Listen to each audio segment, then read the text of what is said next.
안녕하세요. 저는 한양대학교 법학전문대학원의 이주연 교수입니다. 이번 시간에는 출판 윤리와 저작권법이라는 주제로 강의를 할 텐데요. 음, 상당수의 연구자님들께서 그 논문에 있어서 그런 뭐 표절 이런 문제가 있으면 이런 경우는 저작권법 침해랑 같은 거다. 그러니까 논문에 있어서 저작권 침해가 발생하면 그것이 표절이다. 이렇게 생각하시는 분들이 꽤 있으신 것 같습니다. 그만큼 저작권법과 연구 출판 윤리는 또 밀접한 관련이 있습니다만, 사실 이것이 그 100% 일치하는 것은 아니거든요. 왜냐하면 하나는 윤리의 문제이고, 하나는 그러니까 연구 윤리의 문제이고, 하나는 이렇게 법의 영역에 있기 때문입니다. 물론 상당 부분 겹치고 있습니다. 그래서 이번 시간에는 이 두 가지의 개념을 좀 구별을 하고 그러기 위해서 먼저 저작권법에 대한 어떤 기본적인 설명을 드리고 이어서 연구 출판 윤리와 관련된 어떤 그 법정 사례나 이런 것들을 같이 다루면서 설명을 하고자 합니다. 그래서 먼저 파트 1에서는 저작권 일반에 대해서 설명을 할 건데요. 뭐 저작물, 그다음에 이제 저작자, 뭐 저작권, 이런 주제로 먼저 설명을 하고, 이와 관련해서 최근에 이제 그런 그 AI가, 인공지능이 그 논문의 저자가 될 수 있는가, 이런 문제와 관련된 것도 간단히 좀 언급을 하고요. 저작권에 있어서 어떤 저작 인격권, 저작 재산권을 좀 구별하는 것을 좀 설명을 드리고, 그 다음에 그 논문 출판과 관련해 가지고, 그 다음에 이제 우리가 논문의 저자와 출판사와의 관계에 있어서 이렇게 저작권을 양도받는다던가 혹은 라이센스를 주는다든가 이런 것. 그 다음에 이제 특히 OA 저널과 관련해서 CC 라이센스에 대해서 좀 설명을 하고요. 그 다음에 이제 저작권의 어떤 제한, 과 관련해서 잠깐 개괄적인 설명을 하고, 특히 이제 논문과 관련해서 공표된 저작물의 인용, 이런 것도 좀 설명을 드리고자 합니다. 파트 2에서는 연구 부정행위에 대해서 좀 구체적인 법정 사례들을 살펴보고자 할 텐데, 크게 이제 연구 부정행위와 관련해서 이런 네 가지 큰 카테고리, 그러니까 표절, 그 다음에 부당한 저자 표시, 그 다음에 이제 데이터 위변조, 그 다음에 이제 기타 이제 연구 부정행위에 대한 그런 경우를 이제 실제 법정 사례가 있어서 이런 것들을 함께 다루어 보고자 합니다. 먼저 논문과 저작권입니다.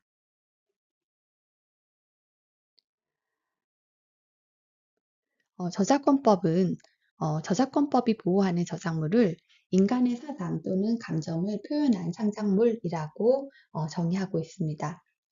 즉 다시 말해서 저작권법이 보호하는 저작물은 우리의 사상, 감정 그 자체가 아니고요.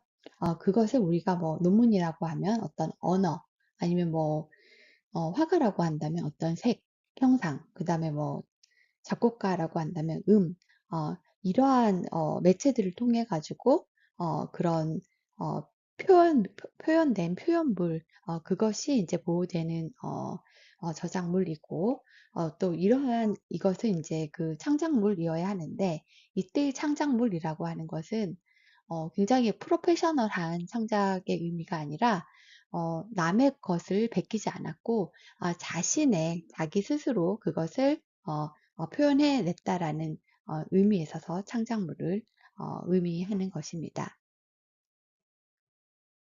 그래서 여기서도 이제 이 저작권법은 이러한 우리 이제 저작물에 대해서 이렇게 예를 들고 있는데 여기서 한정되는 것이 아니라 그냥 이러이러한 것이 저작물의 예야라고 하고 예시를 들고 있습니다. 그래서 어, 이렇게 논문도 어문 저작물의 한 예임을 우리 법을 통해서도 알 수가 있습니다. 그리고 이제 논문, 저작물의 경우에 있어서도 어떤 유형에 따라 가지고, 저작물을 더 이렇게, 어, 더 분류를 할 수가 있는데, 어, 혼자 그 1인이 그 논문을 이렇게 쓸 수도 있지만, 또 여러 명이, 함께, 공동으로 논문을 작성할 수도 있지 않습니까? 그래서 이러한 경우를 이제, 저작권법에서는 공동 저작물이라고 하고요. 그다음에 인제 어떠한 오리지널한 저작물이 있다라고 하면 그것에 기초를 두고 거기에 새로운 창작성을 더해 가지고 나온 저작물을 2 차적 저작물 derivative work라고 이렇게 합니다. 그래서 인제 그 논문의 맥락에서 이렇게 보면은 우리가 인제 한국어 논문을 썼는데 이것이 인제 뭐 나중에 이것을 또 번역을 해서 또 해외 잡지에 이렇게 저널에 발표하기도 하고 또 그 역의 경우도 있는데 이러한 경우에 원래 인제 처음에 나왔던 논문이 어 원 저작물이고 번역한 저작물이 인제 2 차적 저작물이 되는 것입니다. 그래서 인제 제가 여기서 예로 요렇게 하나는 이제 영어로 발표된 것, 그다음에 하나는 아마 이게 스페인어 같은데 이렇게 번역 어 논문을 요렇게 이렇게 예로 여기다 그림에 넣어 두었는데요. 참고로 뒤에서 잠깐 인공지능 할 때 얘기를 하겠지만 이게 만약에 인제 사람이 번역한 것이라고 하면 2 차적 저작물인데 만약에 이게 인제 단순히 기계 번역을 한 것이라고 한다면 그 경우에 있어서는 이게 2 차적 저작물이라고 하기는 어렵고 사실 이것은 카피해서 그냥 붙여서 이렇게 나온 결과물이기 때문에 거의 복제에 유사하다라고 볼 수 있을 것 같습니다. 근데 제가 여기서 인제 의도한 것은 이게 뭐 '기계 번역도 2 차적 저작물이다.'라고 하려고 한 것이 아니라 그냥 이렇게 번역 저작물도 번역 논문이 2 차적 저작물에 해당될 수 있다라는 것을 어 표현을 하려고 요렇게 가져왔었던 것입니다. 그래서 고 점은 혹시 오해가 없으시기 바라고요. 그다음에 인제 우리 저작권법에서 이게 저작자는 저작물을 창작한 자를 말한다라고 이렇게 정의를 하고 있습니다. 그래서 그 논문의 어 저자들이 바로 저작권법에서는 이제 저작자에 해당하게 됩니다. 다음으로 저작권법 10 조를 보면 어떻게 규정되어 있냐면 저작자는 저작 인격권과 저작재산권을 가진다라고 규정을 하고 있습니다. 뒤에서 설명을 하겠지만 우리는 흔히 이제 저작권이라는 것 이렇게 하나만 아는데 사실 이 저작권은 그 안에 이제 여러 가지 권리의 총합, 그러니까 그러한 모든 권리를 총체적으로 말하는 상위 개념이거든요. 근데 그러한 권리는 크게 이제 그 성격에 따라 가지고 저작 인격권과 저작 재산권으로 이렇게 분류가 되는데 어쨌든 간에 우리가 이제 알 수 있는 것은 저작자는 이러한 저작 권, 그러니까 저작 인격권 과 저작 재산권이라는 저작 재산권을 최초로 가지는 자라는 것을 알 수 있습니다. 그러면 이와 관련된 문제로 인공지능도 저작권법상의 저작자가 될 수 있는가?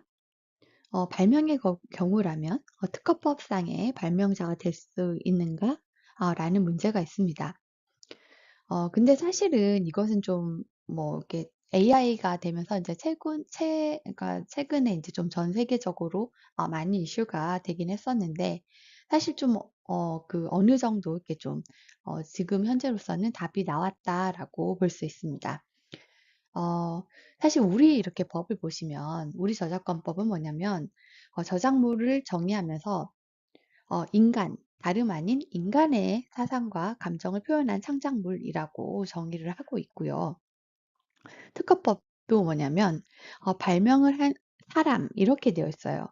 그래서 이 발명의 주체를 사람으로 정의를 생각을 하고 있는 것입니다.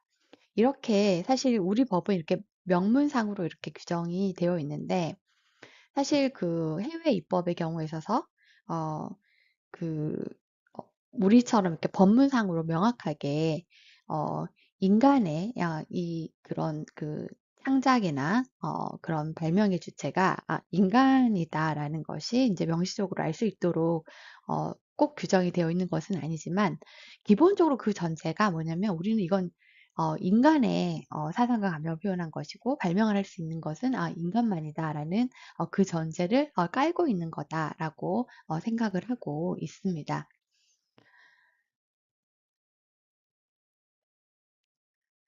해외의 경우에 있어서는 해외 입법의 경우에 있어서는 이제 우리 저작권법이나 그 특허법처럼 명확하게 그 인간 창작자, 인간 발명자 어, 성에 대한 그 이렇게 법문에서 명확하게 이렇게 나와 있는 것은 아니에요. 하지만 기본적으로 우리의 그 현재의 각국의 모든 그런 지식재산권법은 기본적으로 인간 중심의 사고에서 만들어진 어, 법입니다. 그래서 기본적으로 그 전제가 어, 인간 창작자, 인간 발명자를 전제로 하고 있어요. 그래서 쉽게 말하면 각국의 어떤 그 법원이나 그런 저작권 뭐 이렇게 각국의 이제 뭐 저작권청이나 특권청 같은 그런 관련 그 국가기관도 이렇게 인공지능의 저작자성, 그다음에 이제 발명자성을 부정하는 입장이다라고 쉽게 그렇게 이제 생각을 하시면 될 것 같습니다. 구체적으로 이제 사례를 들어서 설명을 하면 먼저 그 페일린 법률사무소 대 그 바이두 사건인데요. 이것은 이제 그 중국 북경 인터넷 법원에서 판결을 내렸던 사안입니다.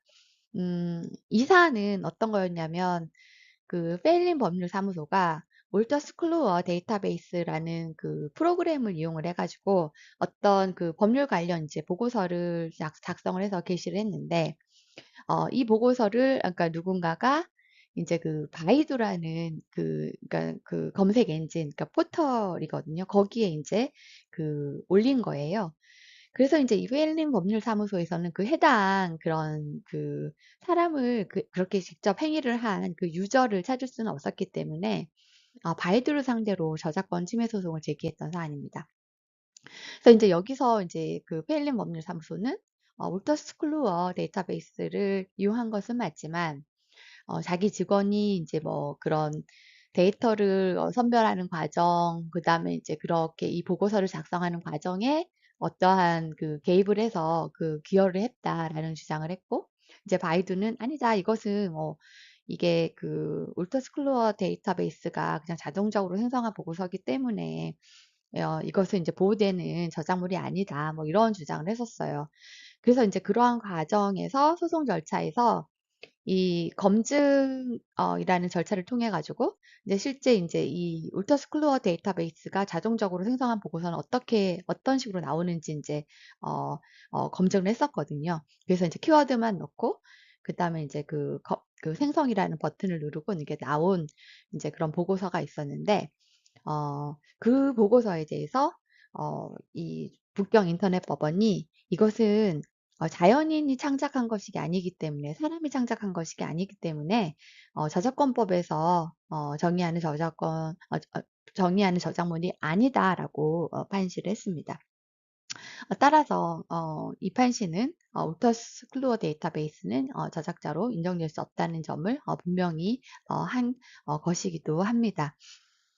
그리고 참고로 이제 이 사건에서 이렇게 결론을 말하면 그러니까 소송에서 문제가 되었던 그 보고서에 대해서는 법원이 이것은 페일린 법률사무소의 직원이 그 직접 개입을 해서 이것을 이용한 것이고 이것을 그러니까 프로그램을 이용해서 그러니까 작성한 것이다라고 해서 업무상 저작물을 인정을 했었습니다. 그래서 이제 저작권 침해를 인정을 했었고 검증 절차에서 나왔던 그러니까 검증 절차에서 실제로 그 해당 프로그램이 자동적으로 생성한 그러한 보고서는 저작물이 아니다. 이렇게 판단을 했었던 거죠. 그래서 이제 요 판결이 좀 유명하고, 그 다음에 이제 이 판결에서 아시다시피, 어, 인간이 아닌, 인공지능이 자동적으로 생성한 것은 저작물이 아니고, 그다음에 인공지능의 저작자성도 인정하지 않는다라고 이해를 하시면 될 것 같고요. 그다음에 이제 약간 그 반면에 인제 그 약간 특이하다고 볼 수도 있는데 2021년에는 그 인도 저작권청과 캐나다 저작권청에서 그런 그 일몰이라는 제목의 그림에 대해서 인간과 인공지능을 공동 저작자로 하는 저작권 등록 신청이 있었고 이것을 받아들여져서 저작권 등록이 이루어진 예가 있습니다. 그러니까 말하자면 그러니까 인공지능을 그러니까 공동 저작자로 하는 저작권 등록이 이루어졌던 거죠. 근데 사실은 이걸만 가지고 그런 뭐 이게 그 인공지능의 그 저작자성을 뭐 공동 저작자성은 인정하는 거다. 이렇게 좀 보기는 좀 어려운 부분이 있는 것이 뒤에서 보는 이제 미국 저작권청 입장에서 좀 봐도 그렇고 좀 사실은 이게 또 어떤 부분이 있냐면 사실 이 인도 저작권청이 이 저작권 등록을 받아들여지기 전에 어떤 게 있었냐면 사실 그 저작권 등록 신청을 했던 그 사람이 뭐냐면 인제 그 그림을 생성하는 그런 인공지능 앱에 대해서 이 해당 같은 그림에 대해서 그 해당 그 프로그램 인공지능 프로그램만을 단독으로 하는 저작권 등록 신청을 한 거예요. 거기에 대해서 이제 거절을 하고 그러니까 인제 이번에는 다시 같은 그림에 대해 가지고 그러니까 자신과 인공지능을 공동 저작자로 하는 저작권 등록을 신청을 해 가지고 그게 받아들여진 건데 저작권의 특성이 뭐냐면 저작권은 등록을 해서 그 발생하는 권리가 아니에요. 이 저작권은 그냥 창작과 동시에 그냥 인정하는 권리고 인정되는 권리고 발생하는 권리고 그다음에 이런 그 저작권청에 등록을 하는 것은 일종의 그냥 뭐 등록을 하면 추정적인 효력을 주는 것에 그치는 것이지 실제 분쟁이 됐을 때 저작물성이 부정되거나 아니면 등록한 사람 그 등록이 인제 한 대로 뭐 그 저작자가 누군지 저작권자가 누군지 이런 것들이 그대로 인정이 되지는 않습니다. 그게 실제로 인제 분쟁이 발생을 하면 실제로 그것을 이제 따져 봐 가지고 그것이 인제 번복될 가능성이 있거든요. 그래서 인제 사실 저작권청에서 이렇게 등록이 받아졌다라고 해 가지고 이게 인공지능의 저작자성이 실제로 인정될 것이다. 이렇게 보기는 아직 좀 '너무 시기상조다.' 이렇게 볼 수 있을 것 같습니다. 그다음에 인제 그 2022 년에 미국 저작권청에서는 인공지능 생성물을 포함하는 작품에 대한 저작권 등록 가이드라인을 발표를 했는데 이 가이드라인에서 미국 저작권청은 인간 창작자 요건을 강조를 했어요. 그리고 인제 이러한 인공지능 생성물이 포함되어 있는 작품에 대해서 이것에 대해서 인제 이런 그 인간 창작 요소가 있는지는 인제 케이스 바이 케이스 형태로 인제 판단할 문제이긴 하지만 지금 오늘날 인제 어떤 게 뭐 문제가 되고 있냐면 이렇게 인간이 프롬프트 이렇게 약간 어떤 지시어를 입력을 하고 거기에 따라서 인제 생성형 인공지능이 만들어내는 그런 콘텐츠에 대해서는 이런 것에 대해서는 저작물성이 인제 그 인간 창작자 원칙에 위배되기 때문에 저작물이라고 볼 수 없다. 그래서 저작권 등록이 될 수 없다라는 점을 분명히 하고 있습니다. 그리고 인제 그 유사하게 그 발명의 경우에 있어서도 많이 아실 것 같은데 그 다부스라는 그 발명 그 프로그램이 있었거든요. 그래서 여기서 인제 그 다부스라는 프로그램이 발명한 발명에 대해 가지고 인제 각국의 그 특허청에 이렇게 출원을 했는데 그것이 인제 다 이렇게 거절이 됐었고 법원에서도 그게 인제 나중에 이게 왜 그 저작권 그러니까 말 죄송합니다. "왜 이게 특허가 거절될 사안이냐." 이렇게 해 가지고 인제 법원으로 인제 사건이 넘어가서 법원에서 이렇게 판단을 했을 때도 법원에서도 그것을 이게 그 프로그램의 그러니까 인공지능의 그 발명자성을 다 부정하는 판시를 내렸습니다. 그래서 호주 같은 경우에 있어서는 호주 그 하급심 법원에서는 사실 인정을 했었어요. 근데 호주 대법원에서 이걸 뒤집어 가지고 인공지능의 발명자성을 부정하는 판결을 내렸었고요. 또 이제 마찬가지로 또 이렇게 재미있는 것은 사우스 아프리카 그 특허청은 그 다부스의 그 특허 출원, 다부스를 발명자로 하는 특허 출원에 대해서 그걸 받아들여 줬어요. 근데 이것은 좀 그 각국의 그 지식재산권법은 그러니까 각국이 알아서 이제 그 입법을 하기 때문에 약간씩 이제 좀 다를 차이가 있을 수 있는 부분이 있는데 그 원래 그 특허 출원에 대해서는 발명에 대한 그 특허 출원에 대해서는 그 해당 특허청이 실질 심사를 하거든요. 그래서 이제 뭐 이렇게 많이 이렇게 걸러지는데 사우스 아프리카 같은 경우에 있어서는 그렇지 않다고 합니다. 그렇지 않기 때문에 그냥 이렇게 신청을 하면 그냥 받아주었기 때문에 그런 것이고 만약에 이게 또 실제로 분쟁이 돼가지고 만약에 다투어진다라고 하면 법원으로 가서 한다라고 하면 어, 충분히 그 다부스의 발명자성이 이제 부정이 되고 그렇다고 하면 이것은 사람이 발명한 것이 아니기 때문에 이것을 이제 특허로 보호할 수 없다고 내려질 가능성이 어, 높습니다. 그렇다면 인공지능은 논문의 저자가 될 수 없을까요? 앞에서 우리는 이제 그 인간 중심적 사고에 기반한 현재의 저작권법의 패러다임 하에서는 인공지능이 저작권법상의 저작자가 될 수 없다라는 것은 거의 분명해 보입니다. 그러면 그 논리적인 기결로 인공지능은 논문의 저자가 될 수 없는 것인가? 그렇지는 않습니다. 왜냐하면 앞에 있는 것은 저작권법 안에서의 논의이고, 후자의 문제는 그런 어, 그 학계에 있어서 그런 연구 출판 윤리의 문제라고 볼 수 있기 때문이에요. 그래서 물론 뭐 그런 어떠한 논문의 저자가 되기 위한 요건, 그 다음에 이제 저작권법 하에서 어떤 자를 저작자로 볼 것인지 문제, 이런 것은 그 실제로는 그 판단 기준이 매우 유사하고 또 그렇긴 하지만 어, 그 구체적으로 조금 더 이렇게 정확하게 따져본다고 하면 전자의 논리가 후자에 그대로 직결되는 것은 아니다라는 거죠.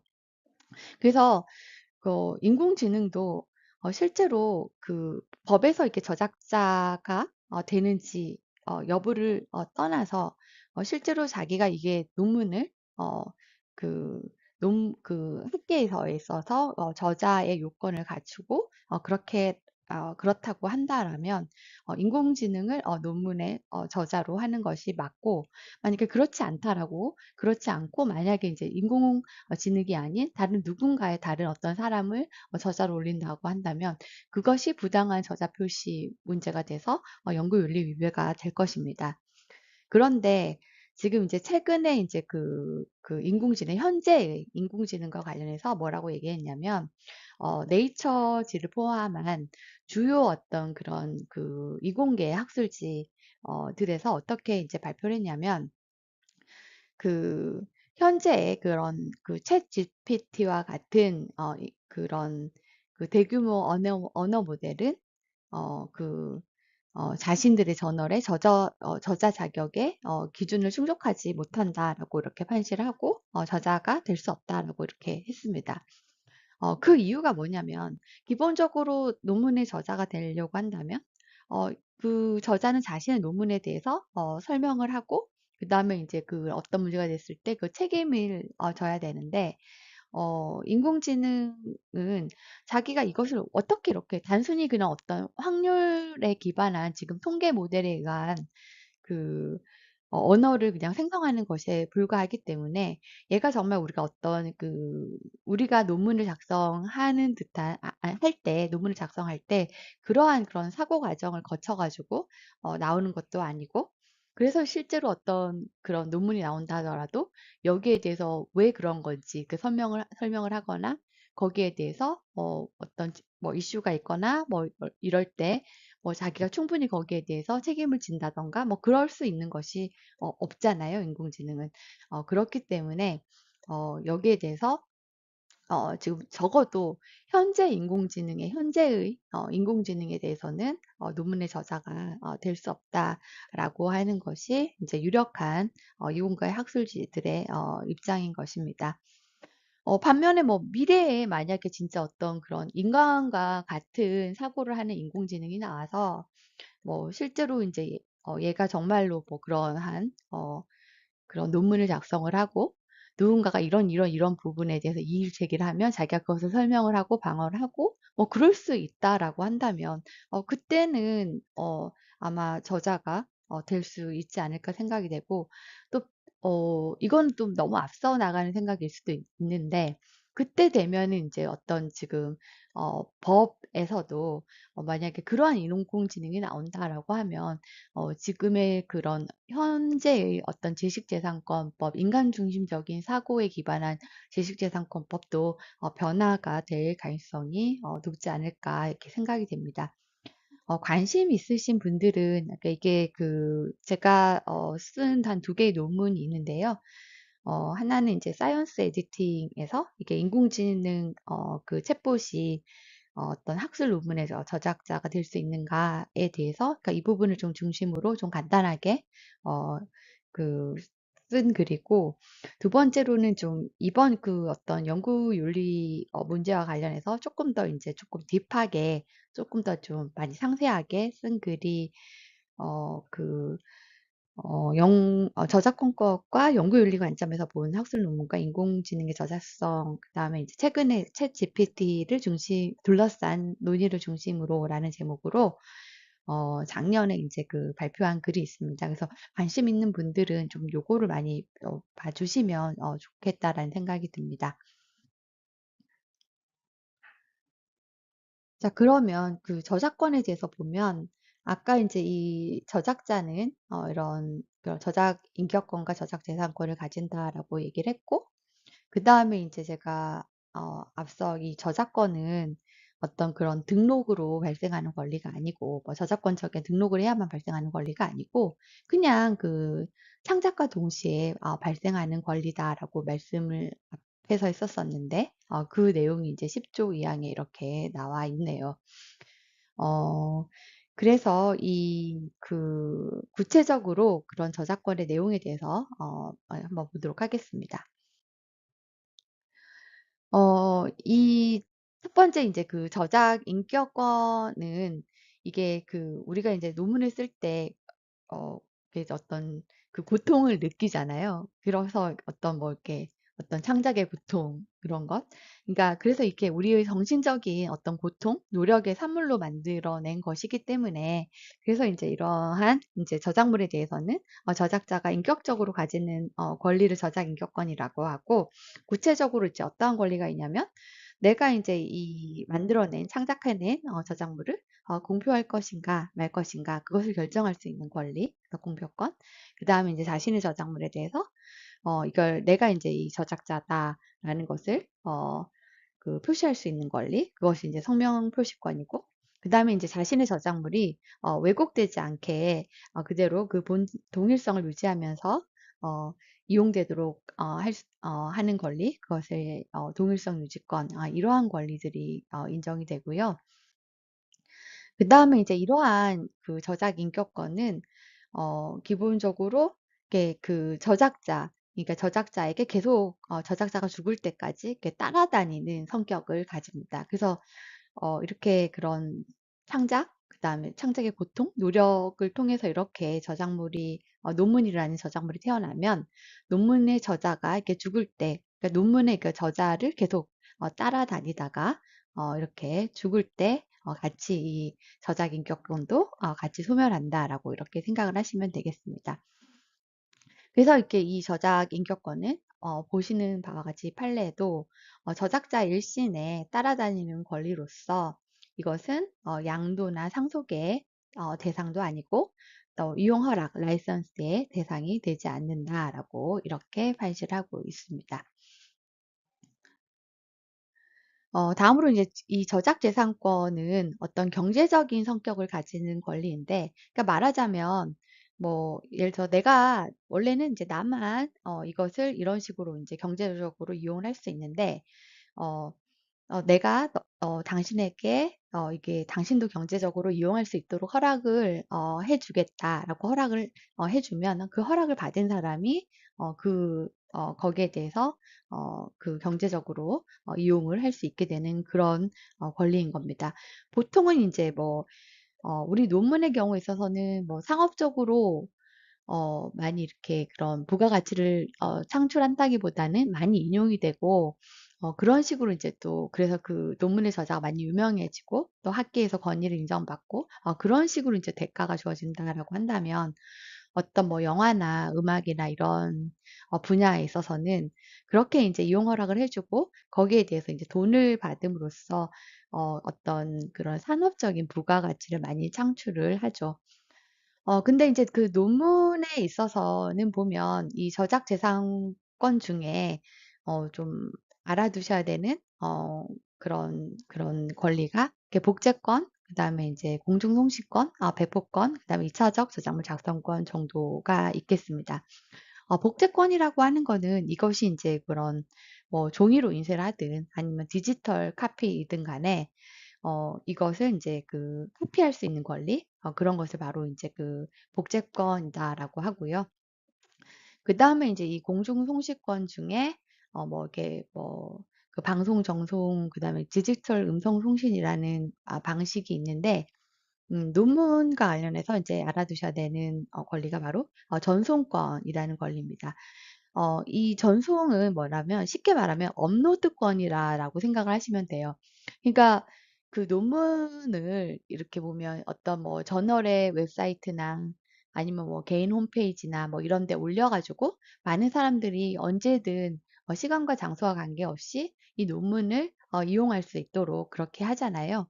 그러니까 그러한 것을 바로 인제 전송이라고 합니다. 이렇게 업로드를 하면 요즘 이렇게 컴퓨터 그러니까 인터넷상에 이렇게 인제 그 업로드를 하면 인터넷이라는 그 매체를 통해 가지고 이제 자유롭게 이렇게 사람들이 이용할 수 있게 되는 거죠. 그러니까 그러한 것을 인제 그 전송이라고 하는 거고, 이것이 인제 그 디지털 출판과 관련해서 의미가 있는 것이죠. 반면에 인제 종이로 책을 출판하는 경우에 있어서는 일단 그 종이로 책을 이렇게 찍어내는 것은 이제 복제이고, 그다음에 인제 그것이 인제 유상이든 간에 무상이든 간에 사람들한테 이렇게 인제 그 무상 배포든 유상 배포든 이렇게 인제 그 해당 이렇게 논문을 이제 널리 퍼뜨리는 거죠. 그러니까 그런 것이 바로 이게 배포 행위가 되고, 그러니까 그렇게 하려면 이러한 배포권이 필요한 것이죠. 그래서 말하자면 이제 그 책을 종이 출판할 때는 이 복제권 과 배포권을 양도받거나 여기에 대한 라이센스를 받아야 되는 거고, 만약에 인제 그 디지털로 출판을 한다라고 하면, 전자출판을 한다라고 한다면 이 복제권과 이 전송에 해당하는 전송권 내지는 뭐 공중송신권을 양도받거나 아니면 이제 이용 허락을 받아야 되는 것입니다. 그다음에 인제 2 차적 저작물 작성권은 만약에 인제 누군가가 논문을 만약에 한국어로 썼는데, 그러니까 여기에 대해서 인제 뭐 그 다른 외국어로 번역해서 인제 발표를 할 때 본인이 직접 하면 당연히 인제 뭐 그렇게 할 수 있는 것이지만, 만약에 인제 누군가가 내가 이 2 차적 이렇게 당신의 논문을 영어로 해서 원 저작자는 누구로 하고 제가 인제 그것을 발표하고 싶다." 이렇게 했을 때 이것도 그냥 하면 안 되는 거죠. 왜냐하면 이렇게 2 차적 저작물을 작성할 수 있는 권리도 저작재산권의 영역에 속하는 것이기 때문에, 그래서 거기에 대해서 허락을 받고 그렇게 해야 되는 것입니다. 자, 그다음에 인제 그 저작재산권의 존속기간.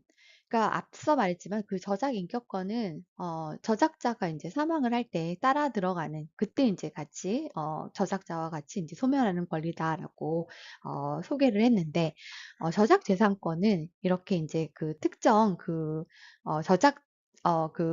저작자와 이렇게 분리돼서, 그러니까 양도되거나 또는 인제 뭐 이용 허락을 할 수도 있는 권리이기 때문에 그 존속 기간이 이제 별도로 이렇게 정해져 있는데, 이것은 그 저작자가, 그러니까 우리 법상으로는 저작자가 생존하는 동안 플러스, 그러니까 그가 사망한 다음 해로부터 70년간 이렇게 존속 하게 됩니다. 그 다음에 뭐 우리 법상은 그런데 뭐 국가에 따라서는 약간씩 차이가 있을 수 있어요. 하지만 이제 전 세계적으로 그 베른 협약이라는 저작권에 관한 기본 조약이 있는데, 거기에는 일단 생존하는 기간 플러스 사망 후 50년간, 이것이 이제 미니멈 최소 보호 기간이라고 이렇게 해서 전 세계 이제 거의 대부분의 국가가 이 베른 협약에 가입이 되어 있고, 그렇기 때문에 전 세계 각국도 어, 저작자의 생존 기간 플러스 사망 후 50년간을 보호한다. 그리고 이제 우리나라처럼 이렇게 좀 더 보호하는 국가도 있다. 이렇게 생각을 하시면 되겠습니다.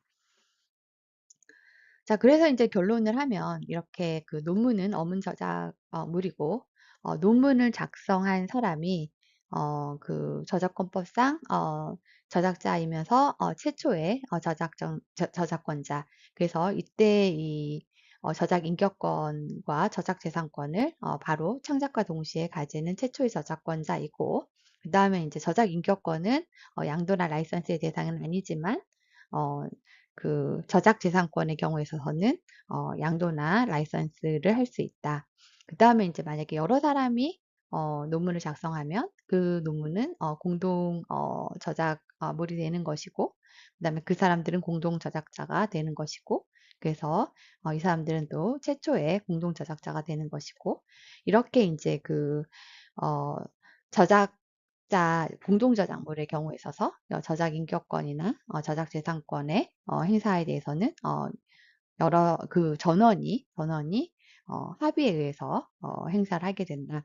그래서 이제 그 나중에 이제 여러분들 혹시 보시면 그 논문을 이렇게 투고하고 그다음에 이제 게재가 확정이 됐을 때 그 그 저널과의 관계에 있어서 저작권을 양도하거나 아니면 논문 출판에 필요한 저작권을 양도하거나 아니면 라이센스를 할 때 그 모든 그 해당 저자로부터 다 동의를 받거나 아니면 교신 저자가 대표로 그 사람들을 다 위임을 해가지고 그렇게 양도하거나 라이센스 하는 형태로 그렇게 진행이 되잖아요. 그래서 그런 부분도 이렇게 공동 저작자의 전원의 합의가 필요하기 때문에 그렇다. 자, 그 다음에 이제 그 논문 출판을 위한 저작재산권, 저작재산권의 라이선스 또는 양도에 대해서 보도록 하겠습니다. 네, 그러면 그 저작권법상의 그 양도와 이용 허락에 대해서 어떻게 규정이 되어 있는지 한번 보도록 하겠습니다. 음, 우리 저작권법은 저작재산권은 전부 또는 일부 양도할 수 있다고 규정하고 있고요. 그 다음에 이때 그 특약이 없는 경우에는 2차적 저작물 작성권은 포함되지 아니하는 것으로 추정된다라고 규정하고 있습니다. 따라서 2차적 저작물 작성권까지 양도하는 경우라면 이것을 명확하게 2차적 저작물까지 2차적 저작물 작성권까지 같이 양도하는 것이다라는 취지를 분명히 할 필요가 있습니다. 다음으로 이용 허락은, 이용 허락을 받은 자는, 이용 허락을 받은, 그 이용 방법, 그 조건 범위 안에서 이용을 해야 되지, 그것을 만약에 벗어난다라고 하면, 저작권 침해가 될 거고요. 그 다음에 이제 이용 허락을 받은 사람은, 그 이용 허락에 대해서 서브 라이선스를 줄 때는 거기에 대해서, 그 재산권자의 그 부분에 대해서 동의를 받아야지, 서브 라이선스를 허락받지 않고 그냥 줄 수는 없다라는, 내용이 46조 이렇게 사망에 있는 거네요.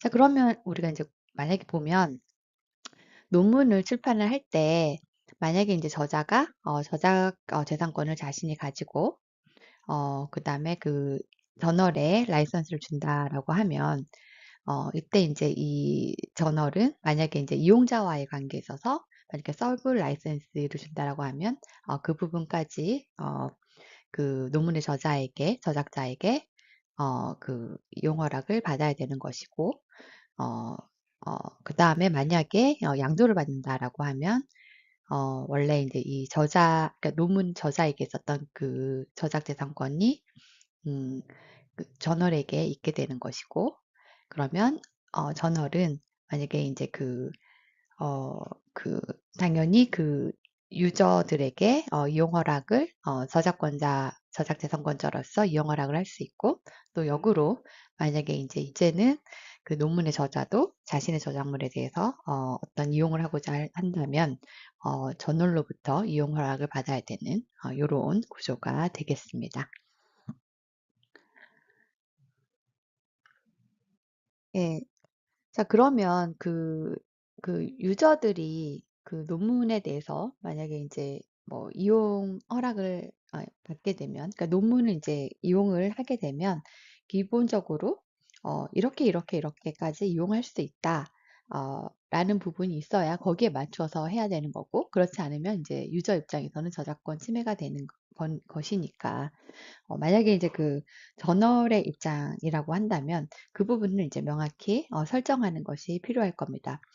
예를 들어서 뭐 논문을 뭐 유료로 제공할 수도 있는 거고, 무료로 제공할 수도 있고, 만약에 이제 무료로 제공할 수 있다라고 한다면 어, 논문의 이제 그 이용자들이 어떻게까지 할 수 있는가? 뭐 예를 들어서 논문을 자신의 웹사이트에 어, 업로드할 수 있는가? 그다음에 뭐 아니면 이것을 번역해서 업로드할 수 있는가?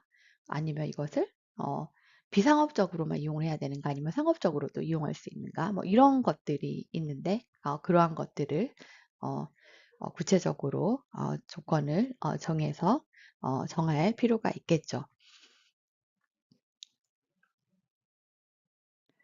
그래서 만약에 이제 뭐 그런 논문의 저자와 출판사와의 관계에 있어서, 출판사 또는 저널과의 관계에 있어서 저작권이 누구에게 있느냐, 그다음에 이것이 이제 그 OA 저널이냐 아니냐에 따라 가지고 약간 이제 이런 저작권을 표시를 할 때 약간 이제 방식이 달라질 수 있겠죠.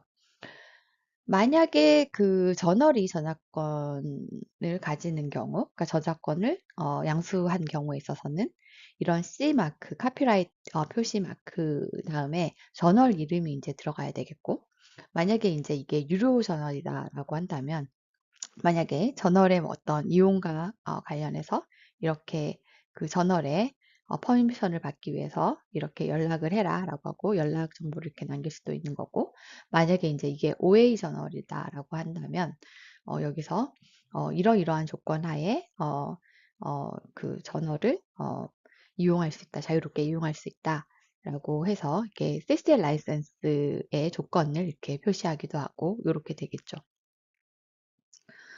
어, 만약에 이제 논문의 저작권에 대해서 저자가 그대로 논문의 저작권을 보유하면서 보유하는 경우에 있어서는 이때는 이 카피라이트 표시인 C 마크 다음에 이제 논문 저자의 이름을 적을 것이고, 그 다음에 이제 이게 만약에 OA 저널이다라고 하면 이런 식으로 표시를 하겠네요. 예, CC 라이센스의 조건을 이렇게 표시하고 이런 식으로 이제 표기를 하게 되겠죠. 하나의 예시입니다.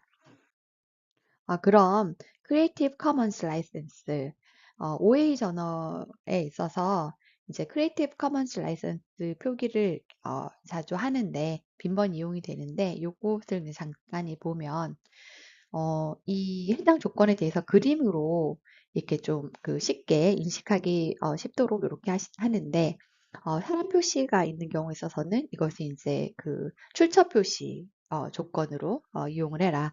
그래서 이제 이것을 이제 BI 조건이라고 하죠. 이 BI 조건은 기본적으로 다 들어가 있는 조건입니다. 그 다음에 이제 그 달러 표시에다가 이렇게 사선 표시가 있는 것은 그러니까 no commercial, 그러니까 자유롭게 이용할 수 있지만 이것은 비영리 목적으로만 자유롭게 이용할 수 있다. 그래서 영리 목적으로 만약에 이용한다라고 하면 거기에 대한 퍼미션을 얻어야 되겠죠. 그 다음에 이제 이 equal 표시는 no derivatives. 그러니까 이제 no 2차적 저작물 작성이라는 거죠. no 2차적 저작물. 그러니까 허락 없이 이것을 뭐 이렇게 뭐 번역을 한다던가 이런 식으로 해서 이용해서는 안 된다. 그러니까 예를 들어서 이걸 번역을 해서 자기 웹사이트에 올린다던가 이것이 이제 무상이라 하더라도 그런 경우에 있어서는 no derivatives 조건에 위반이 되기 때문에 그렇게 한다면 저작권 침해가 될 거고 그 다음에 이제 그 SA 조건은 2차적 저작물을 만들 수는 있지만 그 2차적 저작물에 대해서도 원 저작물과 같은 라이선스를 사용해야 한다라는 그런 조건입니다. 그래서 이런 것들이 있고요. 그래서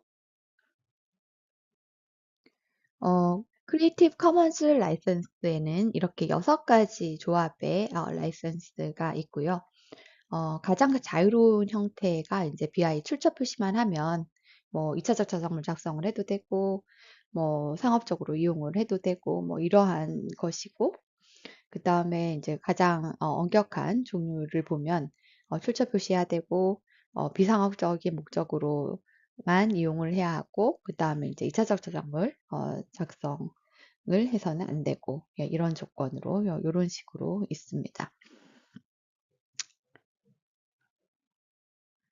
해당 웹사이트를 통해 가지고 각 조건의 구체적인 내용을 확인할 수 있고요. 그 다음에 이제 아까도 말했지만 그 BY 조건, CC BY 조건이 가장 자유롭고 그 다음에 CC BY NC&D 조건이 가장 제한적인 조건이다라는 겁니다. 어, 해외 저명 출판사의 경우에 있어서 이렇게 보면 만약에 스프링거 오픈 같은 경우에 있어서는 CC BY 조건을 여기 지지한다라고 이렇게 되어 있고요. 이것은 이제 각 학문 분야나 거기에 따라서 할 수 있는 그러니까 어떤 식의 어떤 조건이 적합한지 결정할 수 있을 것 같고 그다음에 이제 저널 같은 경우에 있어서도 저자에게 이렇게 옵션을 두어서 이렇게 선택하도록 하는 방법 그런 것도 많이 채택하고 있습니다. 그래서 만약에 OA 저널 같은 경우에 있어서는 이런 이제 그런 저명 출판사의 경우에 있어서는 저자가 저작권을 보유하고 저작재산권을 보유하고 이렇게 그 출판사에게는 어떤 그러니까 독점적인 출판권을 라이센스 해주는 형태로 이렇게 많이 진행을 하고 있고 그런데 이제 우리나라 OA 저널 같은 경우에 있어서는 이제 그 저널 자체가 그러니까 그냥 그 독자적으로 출판하는 경우가 많은데 그런 경우를 보면은 이렇게 그 뭐 학회에 저널을 출판하는 그 학회의 저작권을 그냥 양도하는 형태로 OA 저널이긴 하지만 실무상으로 많이 그렇게 이루어지고 있습니다. 이번에 볼 저널은 이제 엘스비어인데요. 엘스비어는 기본적으로 이제 그 선택할 수 있도록 하지만 기본적으로 엘스비어가 지지하는 라이선스는 CC BY NC&D 조건이다. 이렇게 홍보를 하고 있네요. 결국 이제 학계에서 그 각자의 어떤 학문적 특성이나 이런 게 있기 때문에 거기에 맞춰서 저널에서 어떤 조건 할지 고려하면 될 것 같고 그리고 또 가능하면 또 그 저자들한테 옵션을 주는 방법도 괜찮을 것 같습니다. 이제 저작권의 제한 부분으로 넘어가 보겠습니다. 음, 저작권법은 그 권리 보호, 저작권을 보호하는 것을 목적으로 한다라고만 생각을 하실 것 같은데, 사실 이 저작권법은 저작권 보호에만 목적이 있는 게 아니고, 저작물의 공정한 이용을 도모하는 것도 큰 축을 담당하고 있습니다. 음, 그래서 우리 이 저작권이라는 것은 절대적으로 이렇게 막 그 보호되는 그런 게 아니라 이 필요에 따라서 저작물을 자유롭게 이용자들이 이용할 수 있는 것도 같이 보장을 하고 있습니다. 그래서 인제 여기서 인제 개괄적으로 보면 제가 이게 저작권이 보호되지 않는 그러니까 예외 혹은 저작권의 예외 혹은 이렇게 제한에 대해서 이렇게 개괄적으로 이렇게 설명을 그러니까 개괄적으로 이렇게 어 박스를 만들었는데요. 먼저 아예 인제 처음부터 애초에 보호되는 저작물이 아닌 그러한 경우가 있고, 그다음에 인제 뭐 저작권 보호 기간이 만료되어서 인제는 인제 우리 모두의 공유의 영역에 속하는 경우가 있고, 어떤 경우는 어떤 상황에 따라서는 이것은 그냥 이용자들이 보호되는 저작물이긴 하지만 어떤 상황에 따라서 어떤 상황 하에서는 어 자유롭게 뭐 허락을 받지 않고 자유롭게 이용할 수 있도록 하는 경우가 있고, 그다음에 이제 그러한 경우 중에서도 허락을 받지 않고 자유롭게 이용을 할 수 있지만 거기에 따라 거기에 대한 대가로 그 저작권자에게 보수를 지급해야 되는 그러한 이용 허락의 경우가 있습니다. 먼저 보호받지 않는 저작물에 대해서 이렇게 제 7 조에서 쭉 이렇게 나와 있는데, 특히 인제 우리 국가기관 입법, 행정, 사법부에 있어서 어떤 그런 영역 그런 것과 관련해서 이런 것을 보호받지 않는 저작물로 규정을 하고 있고, 이런 것은 우리의 세금을 통해 가지고 그다음에 인제 그런 국가기관이 이렇게 법을 만든다든가 뭐 판결을 한다든가 이런 것 그런 것에 대해서는 보호받 누구나 자유롭게 이용할 수 있고, 또 사실 이런 것들은 사람들이 그냥 많이 알아야 하는 거잖아요. 그래서 보호받지 못하는 물로 요렇게 규정을 하고 있고, 그다음에 뭐 사실의 전달에 불과한 시사 보도 이런 것은 뭐냐면 부고 기사와 같이 너무나 뻔한, 그러니까 누가 작성하더라도 동일한 형태로밖에 작성은 될 수 없는 그런 형태의 것은 이것은 그런 창작적 표현이라고 보기 어렵기 때문에 그런 경우는 애초에 이렇게 저작물이라고 볼 수 없어서 이런 경우에도 보호받지 못하는 저작물의 예에 이렇게 포함을 시켜 두고 있습니다.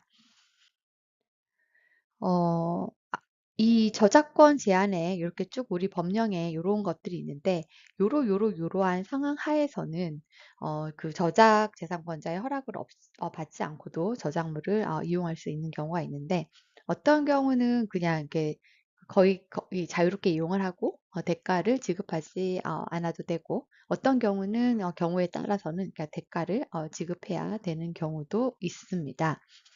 음. 그리고 또 이렇게 그 저작권이 제한이 돼서 허락을 받지 않고 이용할 수 있는 경우에도 여기서 보면 그 이용자의 입장에서 저작권법 제37 조에 따른 출처에 표시를 해야 된다. 이용할 때 출처를 명시해야 되는 의무는 존재합니다. 이것은 표절과도 관련이 있습니다. 저작권 제한 사유로 일단 그 학교 교육 목적 등에 의한 이용을 제가 인제 예로 뽑았는데, 아마 이게 연구자분들께서, 그러니까 대학과 관련되어 계시는 분들이 많기 때문에 그 예로 하나 뽑았는데요. 만약에 인제 그런 교수님들이 수업 목적으로 공표된 저작물을 이용할 수 있고, 이런 경우는 인제 해당 그 저작 재산권자한테 별도로 사전에 어떤 이용 허락을 받지 않아도 되는 거죠. 그래서 수업 목적이라고 한다면 그 일부분을 이용을 할 수 있는데, 뭐 만약에 부득이한 경우라면 전부도 이용할 수 있도록 요렇게 규정을 하고 있습니다. 그것이 인제 25조 3 항에서 규정을 하고 있는 거고, 그리고 이때 그 25조 6 항에서 되어 있지만 이런 경우에 있어서는 뭐냐면 그 문체부 장관이 정하는 고시 기준에 따라 가지고 그 보상금을 저작재산권자에게 지급을 하도록 이렇게 하고 있죠. 그래서 실제로 보면 각 대학이 학생 수 그런 그 기준에 따라 가지고 이렇게 일괄적으로 보상금을 지급을 하고 있습니다. 학생들의 경우에 있어서는 25조 5 항에서 규정을 하고 있는데, 여기서도 자기가 받는 수업의 목적상 필요하다고 인정되는 경우, 그러니까 그 공표된 저작물의 일부 불가피한 경우에 있어서는 전부를 이용할 수 있고, 이 경우에 있어서 25조 5항의 이용의 경우에 있어서는 이때는 보상금을 지급하지 않고도 이용할 수 있는 경우에 해당을 합니다.